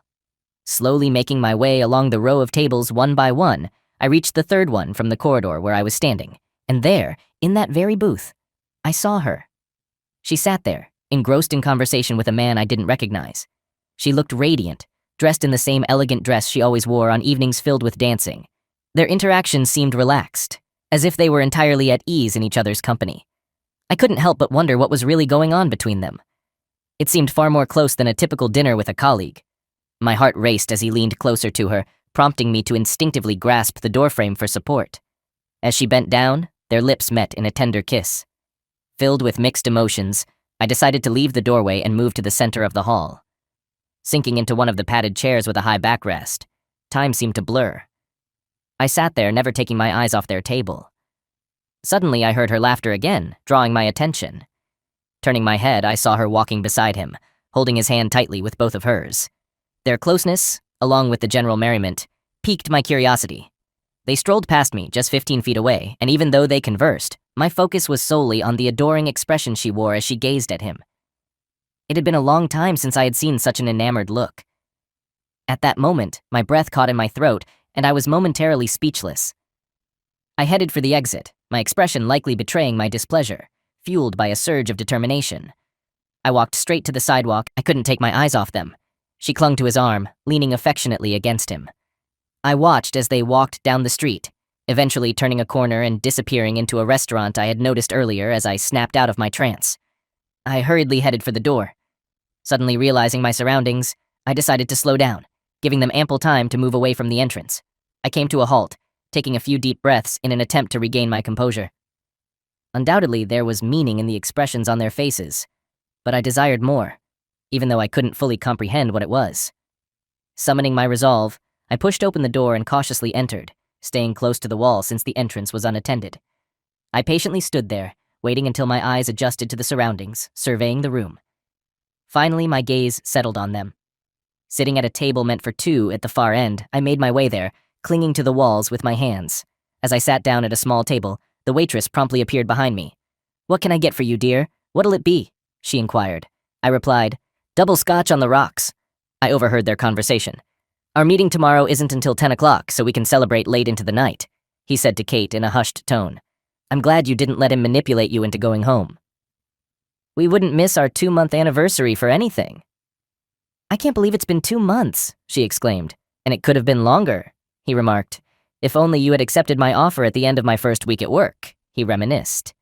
She laughed and added, "I had to play the innocent girl with you, considering that I'm supposedly married." She shook her head in disbelief, recalling the moment when he approached her in the presence of Marge and asked her out, fully aware of his marital status. "Marge actually told me that you liked me," he mentioned. "We should do something nice for her because she played a significant role in bringing us together," Kate suggested as the waitress approached, served their drinks, and swiftly walked away, raising their glasses. They raised their glasses in a toast to the incredible 2 months they had spent together and the countless more to come. "I'll do whatever it takes," he said as their glasses clinked together. "There will be many more," she replied cheerfully. The waitress placed my glass in front of me and inquired, "Here you go, dear. Is that all?" I handed her a $10 bill and said, "Thank you, ma'am," before shifting my attention back to the adjacent table. They glanced up, but as strangers, my presence seemed inconsequential to them. Kate, noticing his gaze, turned and looked at me. "You know, a guy should always carry a camera with him for such moments," I remarked. Her expression was truly limitless, suitable for various posters, as she sat with her lips moving soundlessly. "Wow, 2 months. This is a special anniversary. I still remember mine, but after 11 years, it begins to lose its novelty." Watching them both, I found myself saying, "Let's celebrate 2 months. It's a symbol of passion and prosperity, isn't it? Well, a lovely couple like you definitely deserves a gift. So here's my offer, I said, tossing the ring in Kate's direction. And here's a surprise. Paul interrupted Kate with a loud outburst, realizing that staying here any longer would lead to trouble.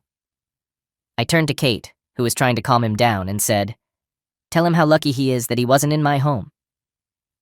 Please contact me and let me know where you'd like to receive your belongings. If you're wise, you'll avoid coming to my house. Applying ice to your nose might reduce the discomfort," I stated, turned around, and departed. Leaving the club, I walked briskly back to the hotel. It was unlikely that Kate knew my current address, and given my actions toward her friend, it seemed unlikely that she would pursue me. To create distance between us quickly, I rushed into the lobby. Approaching the front desk, I politely asked, "Excuse me, do you happen to have the contact numbers for airlines? I urgently need to book a plane ticket." The employee inquired, "Certainly, sir. May I inquire about your preferred airline as well as your desired departure time and destination?" After providing all the necessary information, she assured me that she would inform me about the flight details in my room. Back in the room, I began to pace back and forth, bewildered by the unfolding events. How could this have happened? Then a thought struck me. Perhaps Kate had missed her true calling in life. Her performance over the past, as my frustration continued to mount, I realized I couldn't stay in the room any longer. Grabbing my bag hastily, I descended the stairs to the lobby. When I reached the lobby, the receptionist, who had just finished a phone call, motioned for me to approach. "Sir, if you leave now, you might make the last flight today. Registration closes in 30 minutes. If you miss it, the next flight is in 3 hours, she told me. I replied with a thanks. Hoping the taxi drivers in the area were reliable, I signed the cash receipt handed to me by a woman. "I'm sorry I have to cut my visit short. Please stay with us next time," she said, smiling warmly. As I headed for the exit, a rush of unforgettable memories washed over me. Rushing out of the lobby, I quickly grabbed a taxi from the nearby parking lot. I asked, "I bet you $50 you can get me to the airport in under 30 minutes, as I took my seat. The taxi driver responded, "You got it, boss," snapping me back to reality.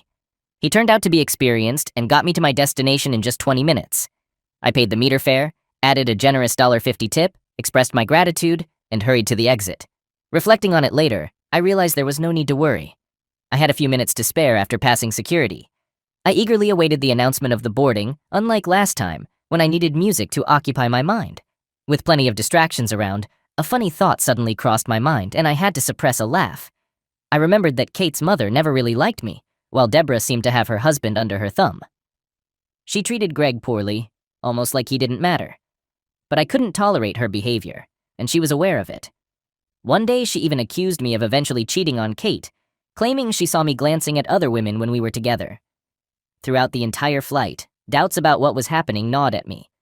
I pulled out the photo I always carried with me, of Kate and me, and studied it intently. The person next to Kate in the photo suddenly seemed unfamiliar. I glanced around to make sure no one noticed, then returned my gaze to the photo. In the picture, I stood beside Kate, but what caught my attention was the way she gazed into his eyes. It made me doubt.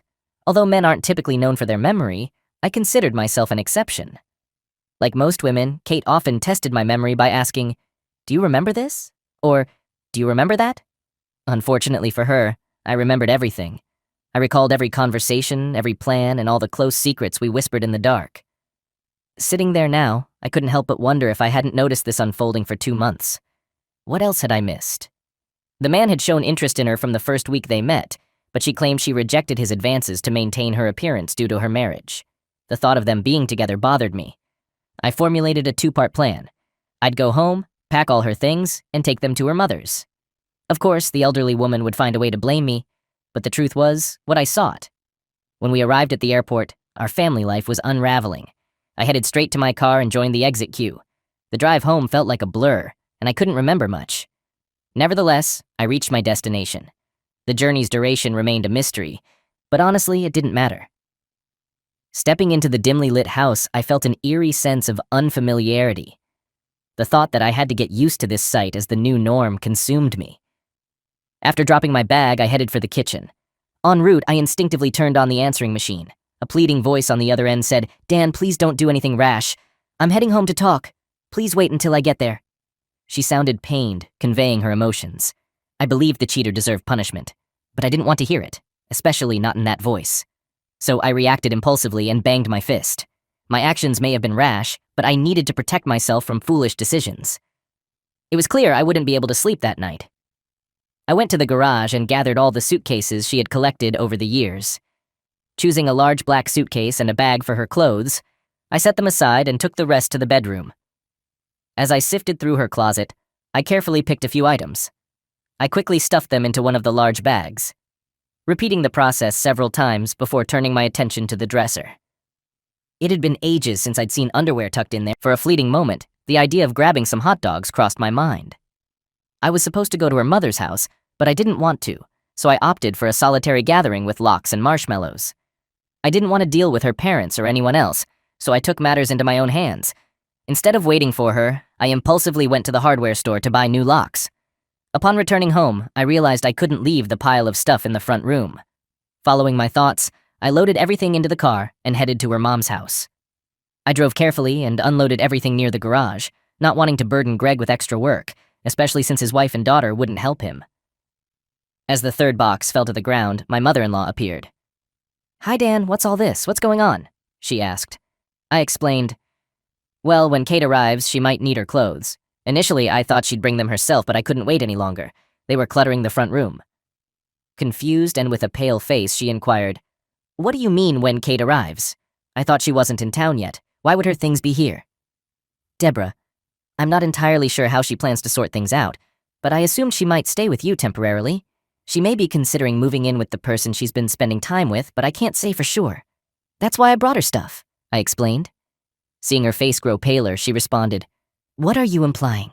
How can you accuse my daughter of such things? She had to stay there for work. She'd never cheat on you." Her voice trembled, nearing hysteria. "I even saw them together last time. They looked happy. They were joyfully celebrating their 2-month anniversary at a lively nightclub near their hotel. I repeatedly asked her to join me at home for our anniversary, and she regretfully said she couldn't." Determined, I hopped on a plane to be with her. However, when I arrived, I found them having a close dinner. The atmosphere was romantic, and I didn't want to intrude on their special moment. Besides, witnessing their tender kisses across the table, I needed some time to gather my thoughts. When they passed me in the hotel lobby, I contemplated saying something, but she gazed at him and whispered in his ear. At that moment, I couldn't bring myself to disrupt them either. I just needed some fresh air, so I stepped outside. To my surprise, they left and headed to the nearest nightclub. I sat at a table nearby and overheard her saying she didn't want to leave him on their 2-month anniversary, and he corrected her, saying it was their 3rd month. It dawned on me that if I wanted to leave, I'd have to intervene. I tried to stay inconspicuous, but I knew I had to find evidence. After 10 years of sobriety, I took my first sip of drink. It had been 10 years since Kate expressed concern about my drinking, which she believed could jeopardize our marriage. In response, I gave her my wedding ring, thinking it was a sensible gesture to give each of them something of their own. But honestly, I preferred his gift over mine. Now, as I awaited her return and the inevitable dramatic confrontation, I was sure she'd seek shelter at my doorstep for a while. I stated this to shock her. "You're lying. How can you say such things about your wife, whom you've been with for 11 years? She's told me everything. She's deeply troubled by it. I'll never refer to this woman as my wife again. You might feel obligated to support her because she's your daughter, but I have no such obligations. I witnessed everything firsthand, and for the past 2 months, I've been living alone while she's been living with him since he joined this company. It's astonishing to see how she's changed, given the upbringing you provided." She looked me in the eye for 3 months straight, lying to me every day without a hint of remorse. "If you think I'll allow her back into my home, then you're even more foolish than she is. However, it's your choice what to believe, and that's your issue. Personally, I've chosen to cut my losses.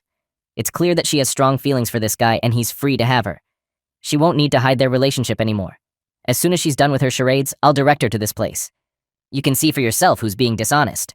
As I instructed her, "If she picks up, be sure to convey the message exactly as you want, including the fact that I'm eager to see how she handles this." With those words, I got into the car and drove away. Feeling restless, I wandered aimlessly around the house for several hours before finding a small corner in the garage, where I set up an improvised workspace. Suddenly, my thoughts were interrupted by the sound of the doorbell. Curiosity got the better of me, and I went to the door and opened it carefully. Without saying a word, I instinctively took a step back. Kate entered the room, and I immediately realized I was in the garage. You must have been in the garage, she remarked, closing the door behind her. I tried knocking, but you didn't hear me. I was just tidying up, I responded, observing the room's condition. Kate sighed and said, Well, Mom already called me. It looks like you've already made up your mind about what to do with me. Kate looked at me, her face a mix of sadness and disappointment. What did you expect? That I wouldn't mind you having an affair? I asked her. She paused before responding.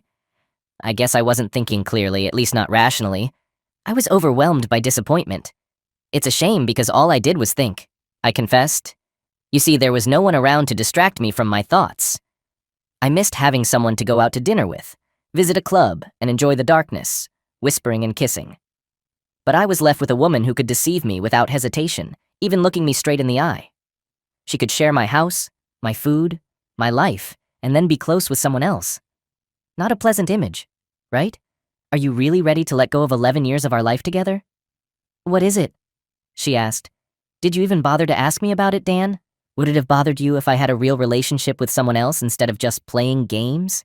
I thought that such an important question would stay with me. But it doesn't seem to matter anymore, does it? Now you and the person whose name I can't even remember can move on freely without caring about me. No more struggles over deciding whom to spend our anniversary with, I said, heading for a chair. I think I understand your perspective, Kate replied. Do you truly understand, Kate? Because I genuinely doubt that you do. You see, for you it was just an act of infidelity. You probably found a way to justify it, maybe even shifting the blame onto me. Could it have been, Kate? Perhaps my actions drove you to be involved with someone else, I inquired. She lowered her head and replied, No, I don't blame you for this. It just happened. Having an affair with someone other than a spouse for 2 months isn't an accident. It takes effort, and moreover, secrecy. To continue the affair requires additional effort, and let me tell you, honey, you're playing the role well. I fell in love completely and unconditionally. It's unbelievable that you both managed to find time for your game. I can't even imagine how it feels to laugh about cheating on me. And that tearful phone call last night, it was a real performance. Maybe you should consider a new career. Your performance could easily outshine the last 3 Oscar winners. I must admit, I had a brief moment of uncontrollable laughter, just a quick, unintended outburst before I stopped it. I don't know where it came from, but it's clear that you don't love me. If that's how you treat someone you love, please spare me your anger. How can you believe that I don't love you after 11 years? She protested, indignant. Listen, Kate, since you seem to enjoy asking questions, here's one for you, given your deep introspection. You know how you usually react to various situations based on this? Imagine that I found out you had a close relationship with another man. But it was a one-time occurrence, not a long-term affair. How do you think I would react? I asked. She leaned toward me and replied in a soft tone. To be honest, I think I would have asked you to leave our house and started divorce proceedings. I thanked her for her honesty and admitted that I had expected such a reaction, even imagining that she might throw something at me. But who knows? I mused aloud. She responded with a faint smile. Perhaps. And now imagine that for nearly 3 months, every day we spent together meant nothing to me. It was all just an act, a facade to deceive you into thinking our relationship was thriving. In reality, I was going through the motions while my heart belonged to someone else, spending entire days with my mistress after leaving you. Can you honestly believe that I love you after nearly 13 years? Show me some confidence, Kate, I said seriously. It's as if you're implying that you don't care about this situation. The time we spent together was very valuable to me. It wasn't just casual conversation. I genuinely enjoyed being with you, she said. Do you recall the last time we were close, Kate? When was the last time you initiated one of our affectionate kisses? When did you last act like my wife, Kate? After what I've witnessed and heard, I find it hard to believe you're standing here telling me you love me. I'm not naive. I overheard you discussing him with that gossip March as soon as he arrived at the office. And then, to top it off, you both came up with the idea of giving her a gift for bringing you two together. It seems like you've already found your next bridesmaid. All that's left is to find his best man, and the wedding banquet will be ready, I commented, reclining in my chair. So it turns out you're just like me, after all. Should I expect a server to show up at my doorstep? Kate inquired. What is it? She asked. First and foremost, I need to know where you're going to live. You won't find a process server waiting on your doorstep to deliver the divorce papers. I've reserved that privilege for myself, that's it. The case is closed. Escape from Kate and move forward. If you happen to see me with someone else, please don't try to intervene, I stated. What are you trying to prove with this? Kate asked. I probably didn't think I needed to prove anything to you. What I did for myself, not for you. Why would I fight for a man like you? Those who respected me so little thought that I would tolerate or make excuses for the way you treated me. When I gave you the ring, it was a clear sign that you were done. I don't want to invest my energy in something that no longer matters to either of us.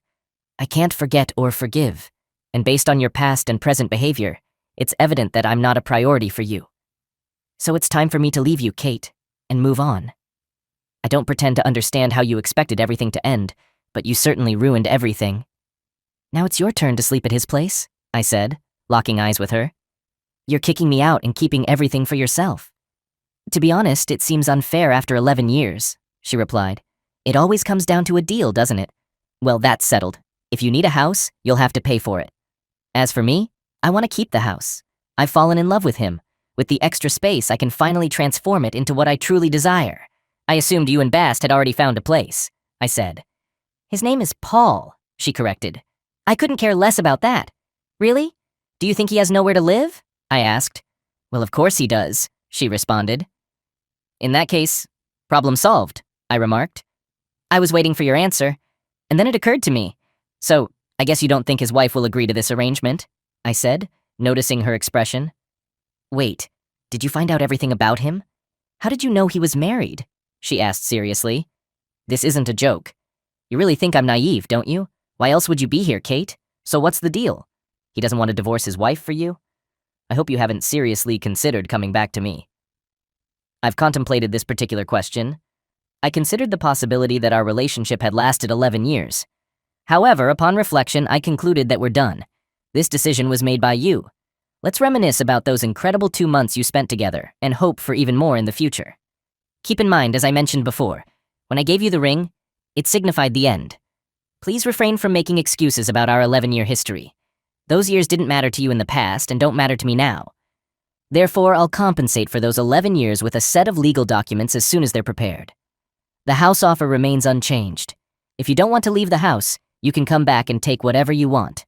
It appears you're ready to move on without any hesitation. Divorce me and go on your way. You may be trying to elicit my sympathy, but I want to make it clear that I'm moving on from someone I can't trust living under the same roof with me.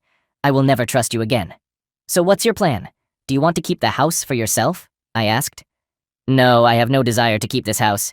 Give me a few days to find a new place, and I'll likely take a significant portion of the furniture, she replied, taking her hand out of her pocket. What should I do with this? She asked, handing me the ring. Do whatever you want with it. Oh, I have an idea. Why not use it as a toe ring? It would fit perfectly on your big toe, given how you treated him. I might actually find some use for it, I suggested. Okay, you know what? I could use some extra money. Maybe I'll pawn it, she warned. Well, you won't get much for it. They buy these things by weight, and most likely, you won't even get $30. You can't buy a genuine gold ring for your finger for $30. But that's just my opinion. It's your ring, so do as you please with it, I stated, turning towards the door. Did you get all my stuff out of the closet? She asked. Yes, I got everything, though I was a bit annoyed with the furniture at the time. I'll call you in a few days. I have to admit I didn't pack your things very neatly. I hope you still have clean, unwrinkled clothes after the trip, I commented. May I take a look? She inquired. Of course, don't be shy. You know where everything is, I said, noticing a slight frown on her face. I waited patiently as she inspected the room. I could hear her rummaging in the bedroom, then in the closet, and finally in the bathroom. A few minutes later, she returned downstairs, hastily packing cosmetics into a floral zip-up bag. You were thorough. You only missed a few things. I may have to call you when it's time to move, she said with a forced smile. Of course, I'd be happy to help as long as it's not too close to me, I replied, smiling affably, getting up to open the door for her when she suggested going for a walk. I paused for a moment, considering her request, and then an idea struck me. Wouldn't it be too much to ask you to run around instead? I inquired, maintaining a serious expression. Kiss me on the spot, she replied, turning to leave. I wouldn't dare kiss someone who knows where she's been, I retorted, closing the door behind her. That marked the end of our communication. 3 months later, my lawyer diligently filed all the necessary divorce documents, instructing me to pick them up from his office on Monday. My itinerary for the day included 2 stops, first at the lawyer's office and then at my mother-in-law's house. The sole objective was to obtain Kate's signature on the documents, ensuring she had no false hopes of reconciliation. After parking my car at her house, I paused for a moment, gazing at the familiar facade. contemplating the completion of this final task. It might take some time, but eventually I would find solace in quiet nights again, as this chapter would finally be closed. Exiting the car, I made my way to the front door and rang the doorbell. To my surprise, my mother-in-law answered. "Well, Dan, what brings you here? What's going on?" she asked. "I thought you had forgotten about us already," I replied. "Not yet. Is Kate here?" I inquired. "Yes, she's here. Come on in," she replied, closing the door behind her. A few moments later, Kate entered the room. "Kate, I'm here for you to sign these papers. I'll file them tomorrow and then our divorce will be finalized." "I just want it to be over," I explained. Kate sighed and said, "I don't think I've ever been good enough for you, have I? Do you seriously think I'll just stand by and watch your actions over the past few months?" Kate briefly left the room, but soon returned with a pen in her hand. As she hastily signed her name on the appropriate pages, I watched her movements carefully. When she finished, she forcefully placed the pen on the table and swiftly gathered everything into a manila envelope, ready for archiving. "You're free now," she said. "Thank you for signing these. Take care of yourself and find happiness." Shifting her focus from me to herself, she added, "Mom, you can come into the room. Congratulations to you as well," I replied, before walking out the door. As I drove away, a wave of mixed emotions washed over me. I understood that this marked the end of our relationship, and I couldn't shake the feeling that life was about to take a new turn. Just a month later, our divorce was finalized, signaling the start of a completely different life. In due course, I received unexpected news from Kate's father. He informed me that after our divorce, Kate had asked Paul to leave his wife and marry her. However, Paul made it clear to Kate that he couldn't do that. He admitted that their relationship had no romantic feelings for her. It seemed that after such a revelation, Kate had to come to terms with the fact that she would have to continue her life without me, and without Paul, learning the lessons from our past relationship. Kate now resides with her parents, in search of a new job after being disgracefully dismissed from her previous one, just like Paul, thanks to me. According to her father, Kate is unhappy. She's had several encounters, but they involved either married men seeking only intimacy or men with questionable reputations. Engaging in indiscriminate close relationships led Kate to contract a psychiatric illness, and she's now in therapy. A few days back, I swung by the wedding spot to make sure everything was on track for my daughter's big day. This was her second shot at marriage, and I'd forked over the cash for the event as a gift and a way to mend fences with her. When I arrived, a guard was posted at the entrance, only letting the wedding crew through. He blocked my way, and I questioned why. He demanded to know who I was. Naturally, I told him I was the father of the bride, just there to check in and ensure things were smooth sailing. The moment I mentioned being her dad, he went all apologetic, but he insisted I had to split. I double-checked if I had the right spot, since this was supposed to be Gabriel and Felicia's wedding. Turns out he'd been given strict orders to keep me and my wife Anna far away from the wedding. I was steaming mad because I shelled out for the wedding, yet they were shutting me out at the door. The guard dialed up the wedding planner to let him know I was hanging around. The planner hit me with the news that I wasn't on the guest list. Turns out, my daughter had thrown down the gauntlet and banned both me and my wife from her upcoming wedding. I figured it had to be some mix-up, and I even had a row with the planner about it, until he showed me the emails where my daughter had spelled out who she didn't want at the event. I wrangled with the security and the planner for a good while, until my wife finally said we should call it quits. I was left puzzled, wondering why she'd do that, especially considering I was footing the bill for her big day. Then it dawned on me that nothing had really changed. I tried to give her a ring, but she had her phone on voicemail. I recollected she was likely at the bachelorette party. No big deal. I didn't need to talk to her anymore. Actually, it was a blessing that I found out before it was too late. She thought she could pull a fast one, make me pay for her wedding, and then shut me out as a form of payback. It's a somber realization for a parent when they see their kids rot inside and know all the love in the world won't fix it. Little did she know, I had a school connection with the venue owner who happened to be out of town. I had a talk with him, letting him know that the wedding was a no-go and my daughter was going to reschedule it at a different spot. I'd already paid the deposit, which he got to pocket. Everything else, from her dress to decor and so on, was all covered by me. I left those things for her, but getting married the next day was out of the question. I tried being a good dad, but it's always something new with her.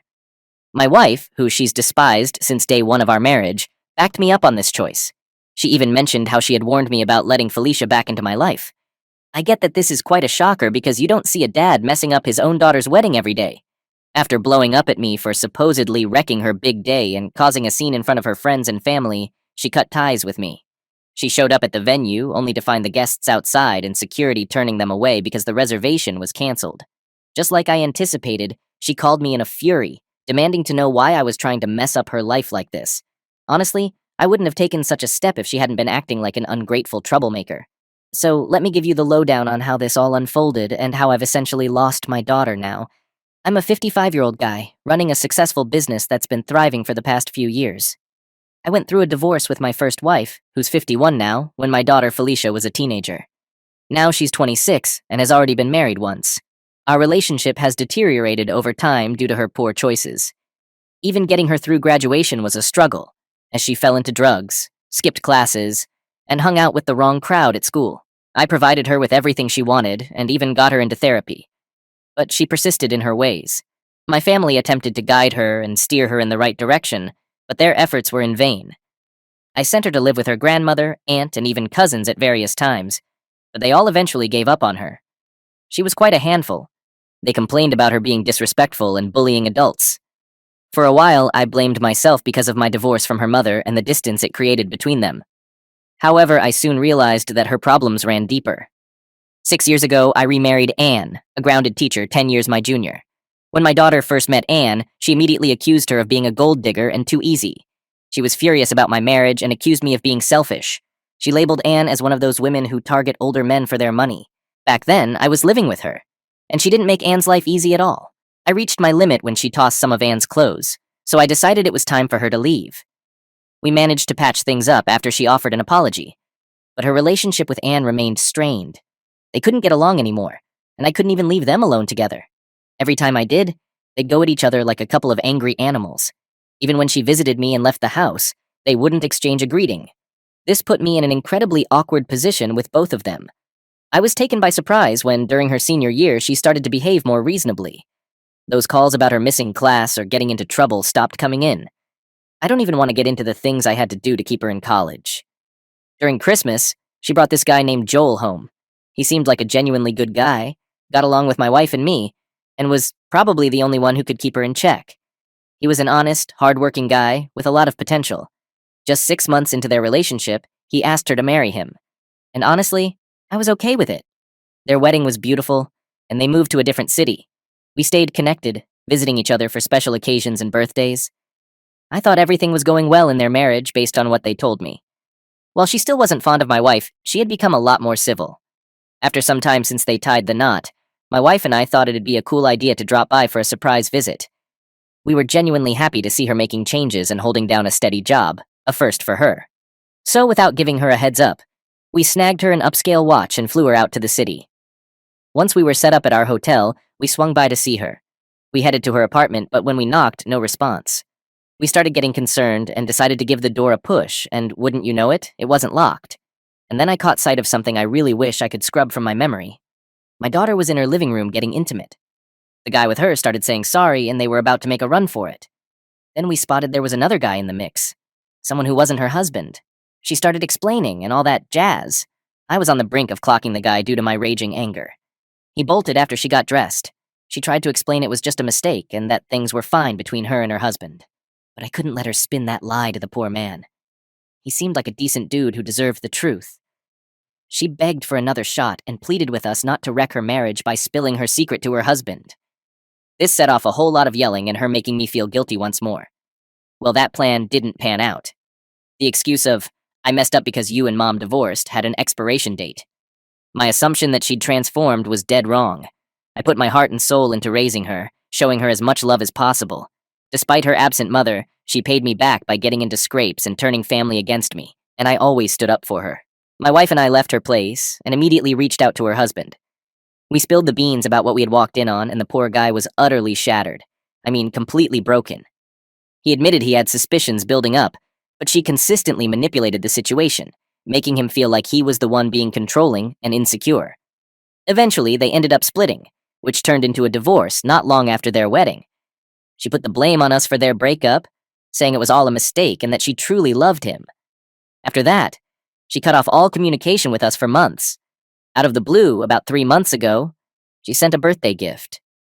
I couldn't even leave her alone in a room with a spoon, so I was puzzled by her sudden kindness. A few days later, she called, claiming she missed me and wanted to be a little nicer to Anne. It became a thing for her to check in on us a few times a week. Anne even mentioned that she texted her and found her acting civil for once in her life, but she still had reservations about her intentions. I couldn't help but agree with Anne. I treaded cautiously in my interactions with her.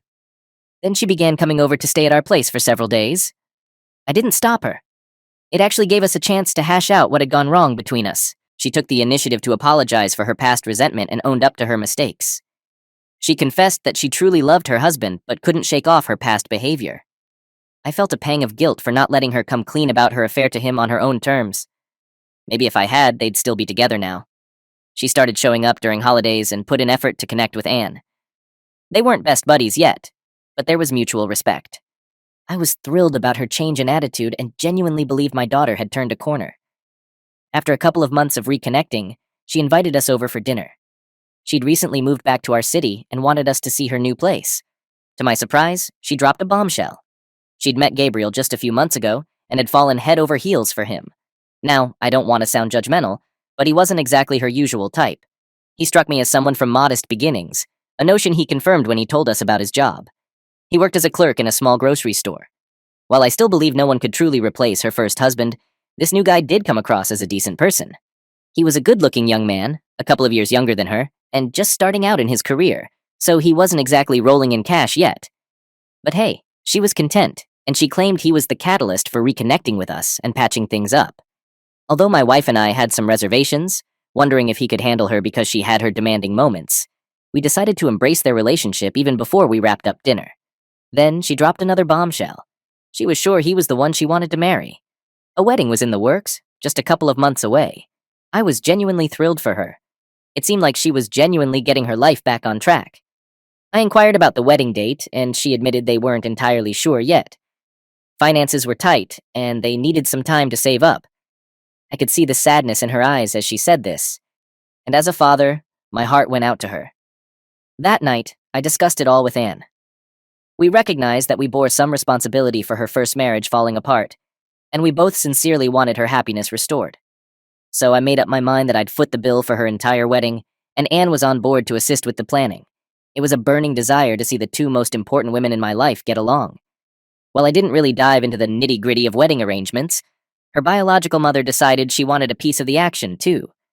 I wasn't exactly thrilled about it, given that she and Anne weren't exactly best pals. But I've got to pick my battles wisely. In the end, for the sake of Felicia, I decided to let it slide and allowed her biological mom to join in the planning process. She went all out, getting a dress from one of the top designers in the city, pricey rings, and booking the most coveted venue in town. I had a connection with the venue's owner from our school days. It's hosted weddings for many big names, and reservations are typically made months in advance. So, it was no small affair. Let's put it that way. Everything seemed to be on track, and I had her outfit ready for the big day. I wanted to ensure everything went off without a hitch on her special day. I suppose I was just being a protective father, you know how it is. But as the days drew closer, I started getting a bit jittery that things might not go as planned. She told me she was having trouble getting hold of the person handling the decorations. That's when I decided to take a breather from my packed schedule and swing by the venue for a check. Can you believe it? I was halted by security because apparently I was trespassing at my own daughter's wedding location. Unbelievable, right? It all clicked when I connected the dots. She was out for revenge. This vengeful behavior of my daughter's dates back to her early days, and it seems she's held onto grudges like they're glued to her. I was pretty darn certain that she was plotting some sort of scam to get back at me for spilling the beans to her ex about her cheating escapades. So, yeah, when the wedding day arrived, we were turned away at the door. The decoration crew had been told to pack up and leave that very afternoon. Guess who was the first to dial me up, demanding to know why the place wasn't set up? Yep, her mother. I just told her, "Why don't you ask your daughter?" A few hours later, Anne and I were swamped with calls from relatives and her buddies, all wondering why the plug had been pulled on my daughter's big day. I'll confess, it was a petty move on my part, but I've had enough of her antics. She's been punishing me for as long as I can remember. She despised it when I moved forward with my life, and she's got this entitlement vibe where she thinks the world owes her something. Whatever she's wanted, she's gotten. I reckon this might just be a lesson for her. Time to stop pointing fingers at others for her screw-ups and start owning up to her choices. Since then, she's gone ahead and blocked me after spreading a load of fabricated tales about yours truly. People can choose to buy into her stories if they want. But you know what? I'm beyond caring at this point. She's managed to make me look like a chump one last time in her life. I did what I should have done a long time ago. I stumbled upon a little update on a totally different thread by the same poster here. Basically, what unfolded afterwards was that the daughter had to push back her wedding. Eventually, she ended up getting hitched in a smaller church with way fewer guests because apparently her family was fuming about her actions. And let me tell you, they were utterly shocked. How didn't her fiancé bail on her? Well, he's reached a point where he just doesn't care anymore. OP, original poster, also reached out to the venue owner, apologized for the cancellation, spilled the beans on the whole situation, and even coughed up some cash to cover the losses due to the cancellation. OP mentioned that they could have legally gone after her, but decided not to. Till this day, they're still not in contact. What a roller coaster, right? Now folks, I'm going to be straight with you. I'm not really going to pick sides here. I get that OP is pretty much being taken for a ride by his own daughter, but apparently she's got some reasons behind her actions. To me, it sounds like a full-on toxic situation. It does leave a bit of a sour taste in my mouth that things ended without any contact. But hey, sometimes you just gotta accept that's the way the cookie crumbles. So, what's your take on this story? Drop your thoughts in the comments below. What part of this tale caught your attention the most? And can we just acknowledge the fact that the venue owner got caught up in this family drama and is now losing money? I think that wasn't fair. Story 2. My wedding went down on a Saturday, and let me tell you, it ranks high up there among the best days of my life. Now, while my husband-to-be and I were all geared up for this small, cozy ceremony, just the two of us, 8 close pals, and a photographer. My dear old mom and brother decided to spice things up a bit in a rather stressful way. I had my 3 best buddies on the guest list, and, well, I thought why not invite my mom, too? So I gave her the scoop and the deets about where and when everything was going down. She seemed pretty excited and asked for all the specifics so she and my bro could mark it in their calendars. Now I made it clear that our little shindig was keeping it tight with just 8 guests. But wouldn't you know it, she got all worked up about it and started suggesting I should practically force my brother to be there. I tried explaining that due to the pandemic, wedding venues were being super strict with the guest list, but she wasn't having any of it. In fact, she threw out this gem of an idea that either me or my hubby should uninvite someone just so my brother could squeeze in. I put my foot down and told her that wasn't even on the table, and that I'd talk to her again closer to the big day to sort things out. Oh, and just as a side note, me and my brother, yeah, not exactly BFFs. Let me tell you, my brother is a real attention-seeking brat. He's pulled some stunts in the past, like swiping things from me and getting mixed up with drugs, which honestly made me want to keep a mile-long distance from him. Sometime down the line, we crossed paths with my mom again, and finally, she got the picture that my brother ain't making it to the wedding. My hubby pitched in too, mentioning that none of his sisters would be in attendance either. So I laid it out for my mom that I'd spoken to my aunt and uncle about throwing a little South African barbecue, a braai, later in the day for family and friends. I felt like everything was on track. But then, out of the blue, I get a message from my aunt that basically spilled the beans. She gave me the heads up that mom was scouting out another spot for the reception, and I should brace myself for a call. If I still wanted to stick with the original plan, all I had to do was let them know. You know how it is, love you and all. In just a matter of minutes, the venue folks were hitting me up, looking for a head count to crunch some numbers. I broke it to them that, sadly, our budget was tighter than a drum. We were thinking of keeping it around R12,000 to R15,000 for the whole shebang. And guess what? The ceremony and paperwork already chewed up 10 grand. That's a bit out there for some of our guests. Just so you know, me and my hubby are both in our early 20s, so our wallets ain't exactly overflowing. But hey, the big day's still gonna be full of joy even if we don't blow the budget sky high. So I had to drop a message to my own mom and stick to the original game plan. Then she gives me a ring and goes full steam ahead with her points. She's on about how it's not classy enough, we ought to cough up extra bucks for the venue, and she's got this fantasy that we're rolling in secret riches. She tosses in how my aunt's too old and worn out for hosting a big do, even though my aunt never uttered a word of that. She's harping on that it's not fair for her to shell out for her own grub and booze, but I should foot the catering bill. And oh, it's a hike for my mom to drive there. If guests can't manage her spot, then they're not really interested. Parking's tight, and she's got more to say than I got breath. After her spiel made its third lap, I broke in and told her I'm hashing it out with my aunt and uncle, then hung up. We fired out the invite soon after to put a stop to her poking around. Of course, she gave the guilt trip a go, but Saturday swings in and we're all over at my mother-in-law's joint getting set for the big day. After the shutterbug snapped some solo shots of me, I mentioned I might skip the tie and blazer at the ceremony because it's a scorcher outside. My mom jumps in, going on about how I should wear 'em to look respectable. That made my mother-in-law uncomfortable, so I told my mom to back off and reminded her it ain't about her. Also found out she labeled us as cheap for not splurging more so my brother could show up. We arrive at the wedding venue and start setting things up. My mom gets this idea that we should cut the cake before the ceremony, for some odd reason, and get some pictures taken. But the photographer steps in and says it's not the right time. He wants to capture great shots during the ceremony. The ceremony goes off without a hitch, and then we're into the photo session. The photographer pulls us aside to capture the cake cutting, making sure no one messes up the shot. My mom goes ballistic for not being included in the moment and loses it because I sliced the cake into equal pieces. I'm a solid dude, not chubby, but I've been touchy about my body thanks to her snide remarks in the past. You can imagine how I felt when she smacked my stomach, probably harder than intended, and told me to suck it in.